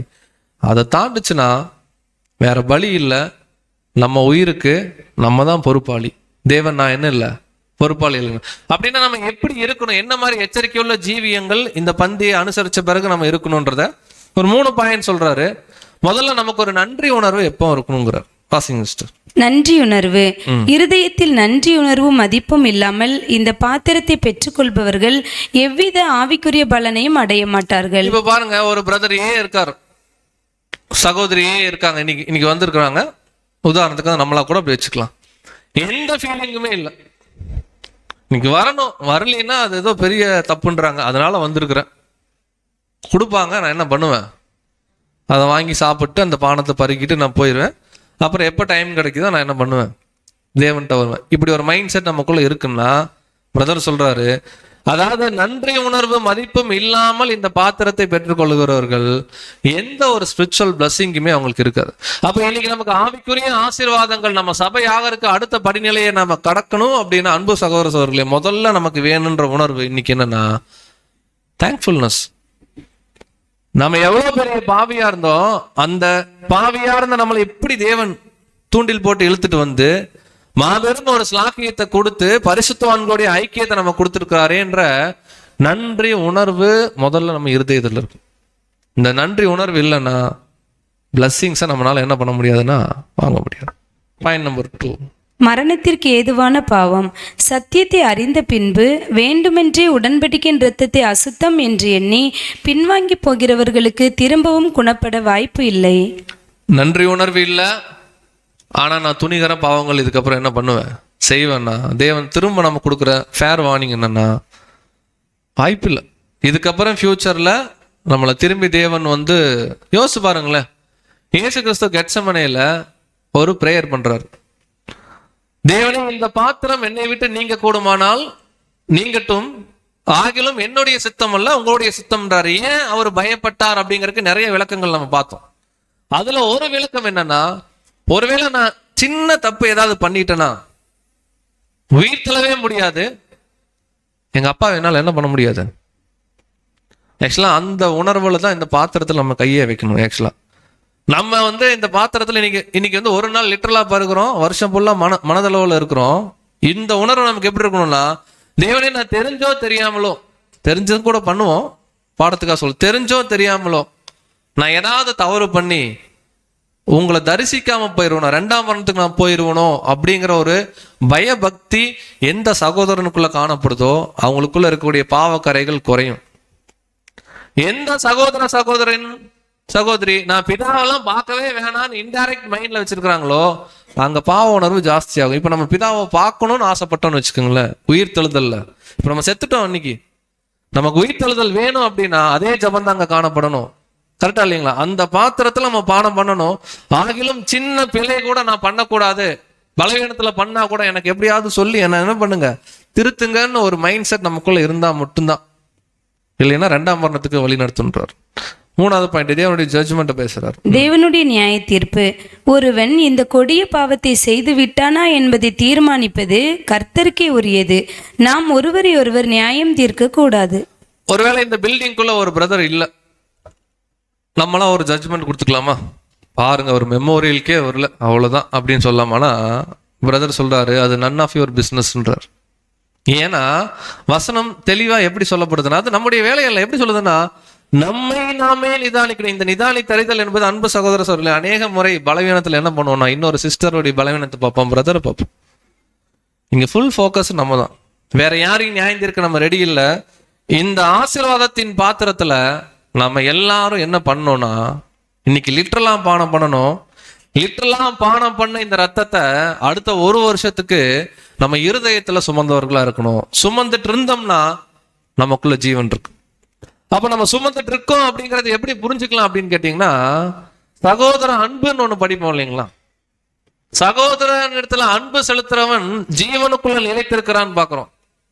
கரெக்டா இல்லைங்களா? அப்ப இங்க இருக்கிற ஒருத்தரும் கர்த்தருடைய மாதிரி, சரீரத்துல ஒரு அங்கம், அவர் ஒரு அங்கம் அவங்க ஒரு அங்கம்னா, நாம் கர்த்தருக்கு ஊழியம் செய்யறோம் அப்படிங்கிறது கர்த்தருடைய சரீரத்துக்கு முதல்ல என்ன பண்ணணும். அதனாலதான் ஆண்டவர் சொல்றாரு, இந்த சிறியரில் ஒருவருக்கு நீங்க எதை செய்தீர்களோ அதை எனக்கே செஞ்சீங்க. ஒருவேளை ஃபார் அன் எக்ஸாம்பிள் ஆப்போசிட்டா புரிஞ்சுக்கலாம். இப்போ ஒரு சகோதரி இருக்கிறாங்க, இந்த சிறியரில் ஒருத்தங்க, அவங்க கர்த்தர் இயேசுடைய சரீரத்துல ஒரு அங்கம். ஒரு பிரதர் இருக்காரு, அவங்க சிறியரில் ஒருத்தங்க, கர்த்தர் இயேசு சரீரத்துல ஒரு அங்கம். இப்ப நான் அவங்களுக்கு எதிராக செய்யறேன். இதே வசனத்தை அப்படியே புரிஞ்சுக்குங்க, அதை எனக்கே செய்தீர்கள்ன்றார். அதனாலதான் அப்போஸ்தலனாகிய பவுலை முதல் ஆண்டவர் தேர்ந்தெடுக்கும் போது, சவுலே சவுலே ஏன் என்னை துன்பப்படுத்தினாய் கேட்டார். ஆக்சுவலா இயேசு கிறிஸ்து உயிரோட இல்லை, அவர் உயிர் தெழுந்துட்டார். அவருடைய சரீரமாகிய சபைக்கு ஒரு தீமையை செஞ்சா அது அவருக்கே செஞ்ச மாதிரி, அவருடைய சரீரமாகிய சபைக்கு ஒரு நன்மையை செஞ்சா. அப்ப இதுல எல்லாரும் பானம் பண்ணுங்கள் இன்னைக்கு இன்வைட் பண்றாரு. அதை குறிச்சு பிரதர் எழுதக்கூடிய வரிகளை கவனிக்கலாம். அதை படிச்சுட்டு இந்த பாடத்தை ரீகால் பண்ணிட்டு கடைசியா ஒரு கவிதை எழுதியிருக்காங்க இதே ரீபிரின்ஸ்ல, அதை நம்ம வாசிச்சு முடிச்சிடலாம். வாசிங்க. நீங்கள் எல்லாரும் இதிலே பானம் பண்ணுங்கள். ஆகையால் இந்த பாத்திரத்தில் நாம் உண்மையாய் பானம் பண்ணும் போதே நாம் நமது அழைப்பையும் தெரிந்து கொள்ளுதலையும் உறுதிப்படுத்திட முடியும். ஃபர்ஸ்ட் பாயிண்ட் சொல்றாரு, ப்ராப்பரா சென்சிபிளா உணர்ந்து இந்த பாத்திரத்துல இன்னைக்கு நம்ம பானம் பண்ணும்போது, திரும்ப நம்ம ரிப்பீட் பண்ற பாயிண்ட் என்னன்னா, நேர்ல பண்றது ஒரு முறை, அடுத்த வருஷம் முழுக்க இருதயத்துல அதை சுமந்து இருக்கணும். நம்ம பானம் பண்ணோம்னா கன்ஃபார்மா தேவன் சொல்றாரு, நம்முடைய அழைப்பையும் தெரிந்து கொள்ளுதலையும் நம்ம என்ன பண்ணலாம், உறுதிப்படுத்தலாம். நீங்கள் எல்லாரும் இதிலே பானம் பண்ணுங்கள் என்னும் கட்டளையானது 2 அர்த்தங்கள் கொண்டவையாக இருக்கின்றது. முதலாவது அர்த்தம், சுவிசேஷ யுகம் முடிவடைவதற்கு முன்னதாக அது முழுவதுமாக பானம் பண்ணப்பட வேண்டும். பாருங்க, ஃபர்ஸ்ட் சொல்றார். ஃபர்ஸ்ட் அர்த்தம் என்னன்னா, இதுல நீங்க பானம் பண்ணுங்க அப்படின்னு என்ன அர்த்தம்னா, சுவிசேஷ யுகம் ஒருவேளை 1,44,000 பேர்ல கடைசி நபர் அடுத்த வாரம் ஓட்டத்தை முடிக்கிறாருன்னா அவ்வளவுதான்றாரு. இதுக்கப்புறம் இதுல பானம் பண்றதுக்கு வாய்ப்பு இல்லை. நம்ம வேணா பானம் பண்றதை என்ன பண்ணிக்கலாம், நினைச்சுக்கலாம், ஆனா வாய்ப்பு இல்லைன்றார். அடுத்து இரண்டாவது அர்த்தம் அவரது சரீரத்தினுடைய அங்கத்தினர்களாகிய அனைவரும் அதில் பானம் பண்ணிட வேண்டும் என்பதாகும். 18 நூற்றாண்டுகளுக்கு மேலாக இப்பொழுது காணப்பட்டு கொண்டிருக்கின்றதான சரீரம் மற்றும் தலையாகிய கிறிஸ்துவின் பாடுகள் குறித்தும் பின்தொடரும் மகிமை குறித்தும் பரிசுத்தவனாகிய பேதுரு பேசியிருக்கின்றார். ஸோ அவருடைய வசனங்கள்லாம் கோட் பண்றாரு. இங்க என்ன முக்கியமா பாயிண்ட் சொல்றாருன்னா, ஆல்மோஸ்ட் இன்னைக்கு நம்ம 20 நூற்றாண்டு தாண்டிட்டோம். இவ்வளோ நாட்களா கர்த்தருடைய பாடுகள், அவருடைய சரீரத்தை நம்ம எடுத்துக்கொள்றது, அவருடைய ரத்தத்தை பானம் பண்றது குறித்து சொல்லியிருக்காரு, பேதுருவும் பேசியிருக்காரு. அடுத்து கடைசி அங்கத்தினன் பரலோக நிலைக்குள் கடந்து போன உடனே கிறிஸ்துவின் பாடுகள் அனைத்தும் முடிவடைந்து போனதாக இருக்கும் மற்றும் அதற்கு மேல் எவருக்குமே கிறிஸ்துவின் பாடுகளில் பங்கடைவதற்கான சிலாக்கியமும் அவருடைய மகிமையில் பங்கடைவதற்கும் அவரது மனவாட்டியாக ஆட்டுக்குட்டியானவரின் மனைவி ஆகுவதற்குமான சிலாக்கியமும் கிடைக்காது. பாருங்க, இது ஒரு எச்சரிப்பின் கோணத்துல பார்க்கலாம். நம்ம அர்ப்பணிச்சு ரொம்ப வருஷம் ஆயிடுச்சு இல்லைங்களா? நம்ம எல்லாருமே அர்ப்பணிப்புல ரொம்ப வருஷம் ஆயிடுச்சு. இன்னும் ஒவ்வொரு வருஷமும் இந்த அர்ப்பணிப்பின் பாதையை அப்படியே பொறுமையா நம்ம கடந்து போகலாம் அப்படிங்கிற ஒரு மைண்ட் செட்ல ஒருவேளை நம்ம இருக்கிறோம், நம்ம எல்லாரும் இருக்கிறோம் அப்படின்னா, நமக்கு தேவன் கொடுக்குற எச்சரிப்பு என்னன்னா, 144,000ல லாஸ்ட் நபர் என்னைக்கு அவர் செத்து விழுறாரோ அங்க கதவை அடைச்சிருவார். அதுக்கப்புறம் நம்ம அதுக்காக எவ்வளோ ரிஸ்க் எடுக்கிறோம்னு சொன்னாலும், எவ்வளோ பிரயாசம் எடுத்தாலும், என் வீட்டையே எழுதி கொடுக்குறம்பதர் நம்ம முன் வந்தாலும், ஒன்ஸ் அந்த லாஸ்ட் பர்சன் அந்த கடைசி சொட்டு வரைக்கும் அவர் பானம் பண்ணிட்டாருன்னா அது யாரா வேணா இருக்கலாம், அதுக்கப்புறம் அந்த வாய்ப்பு இல்லை.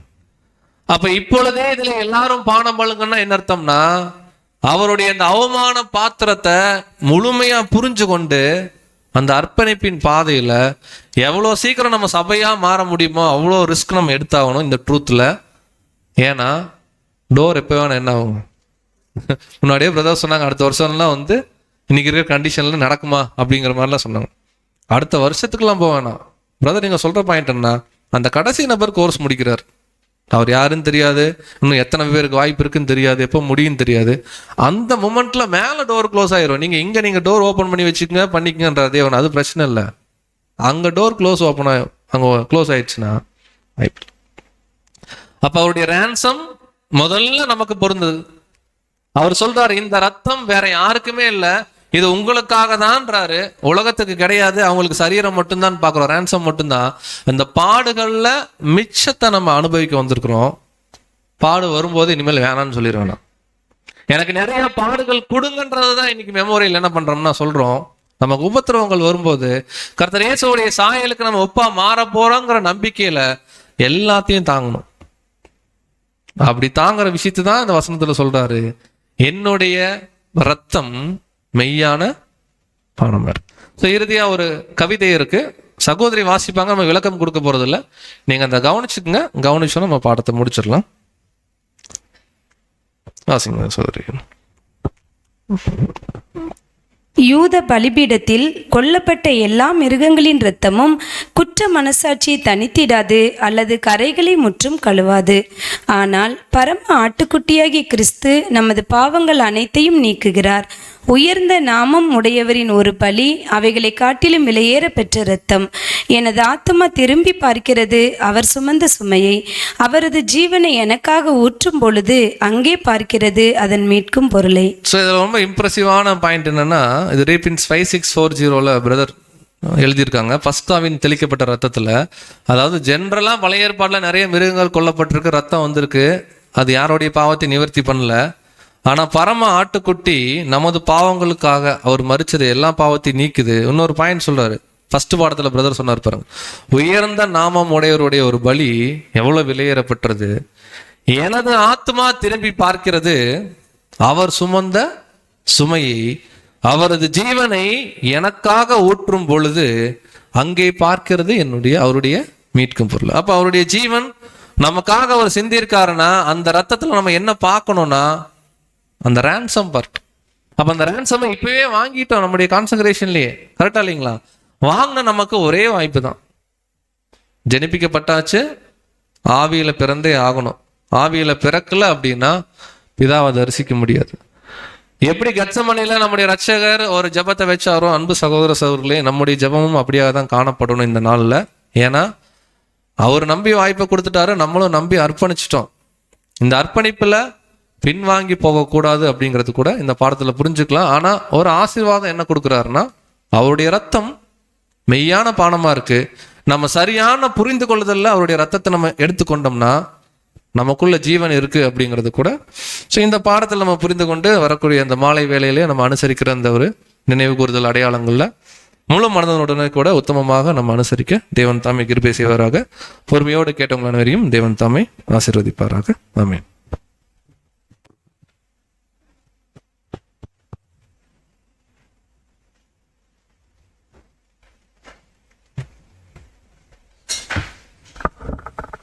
இன்றைய நாளிலும் கூட இந்த ஒரு வேளையில் மிகவும் ஒரு எச்சரிப்பான ஒரு பாடத்தை அன்பு சகோதரர் மூலமாக பிதாவாகிய தேவன் நமக்காக வெளிப்படுத்தியிருக்கிறார்.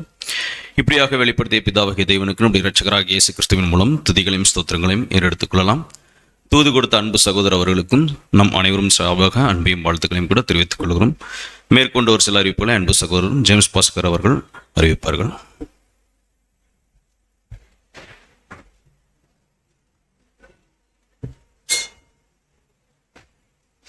அன்புக்குரிய சகோதர சகோதரிகளே, டீ பிரேக் நம்ம போக இருக்கிறோம். அதுக்கு முன்னாடி சில இன்ஸ்ட்ரக்ஷன்ஸ். டீ பிரேக் முடிஞ்சு நம்ம வர வேண்டிய டைம் 4:45, 4:45 நம்ம இங்கே வந்தோம்னா அதுக்கப்புறம் நம்ம மெமோரியல் முடிச்சுட்டு தான் நம்ம கலந்து செல்ல போகிறோம். ஸோ அதுக்கு முன்னாடி நம்ம எல்லாருமே டீ பிரேக் போகிறப்ப பிரதர்ஸ் எல்லாரும் கொஞ்சம் என்ன பண்ணுங்கன்னா சேர்ஸ் அரேஞ்ச்மெண்ட்ஸ் பண்ணணும். 4 வழக்கமாக நம்ம ஏற்கனவே பண்ணுற விஷயந்தான். ஸோ 4 சேர்களா 4 ரோவாக நம்ம போட போகிறோம். அதுபடி நீங்கள் சேர்ஸ் போட்டுட்டு அதுக்கப்புறமா நீங்கள் டீ பிரேக் போய்க்குவாங்க. அடுத்த விஷயம், நம்ம திருப்பி வரும்போது எந்த காரணத்துக்கும் நம்முடைய காலணிகள் எல்லாம் நம்ம வெளியே விட்டுட்டு வர்றது நல்ல விஷயமா இருக்கும். அதை நீங்கள் தொடர்ந்து செய்யும்படியாக அன்புடன் கேட்டுக்கொள்கிறோம். 4:45 வந்ததுக்கப்புறமா என்னென்ன இன்ஸ்ட்ரக்ஷன் அப்படின்னு பிரதர்ஸ் சொல்லுவாங்க, அதை நம்ம ஸ்டார்ட் பண்ணலாம். நீங்கள் மேலேருந்து கீழே வந்ததுக்கப்புறம் கூட வந்து அமைதியாக அமர்ந்திருக்கும்படி அன்புடன் கேட்டுக்கொள்ளப்படுகிறது. 4:45 நம்ம எல்லாருமே திரும்பி வந்துடலாம். பிரதர்ஸ் மட்டும் கொஞ்சம் சேர்ஸ் எல்லாம் கொஞ்சம் அரேஞ்ச் பண்ணிட்டு செல்லும்படியாக அன்புடன் கேட்டுக்கொள்கிறோம். கேப் இல்லாமல் உட்காரணும், அதுவும் நீங்கள் ஃபாலோ பண்ணுங்க வந்து உட்காரும்போது.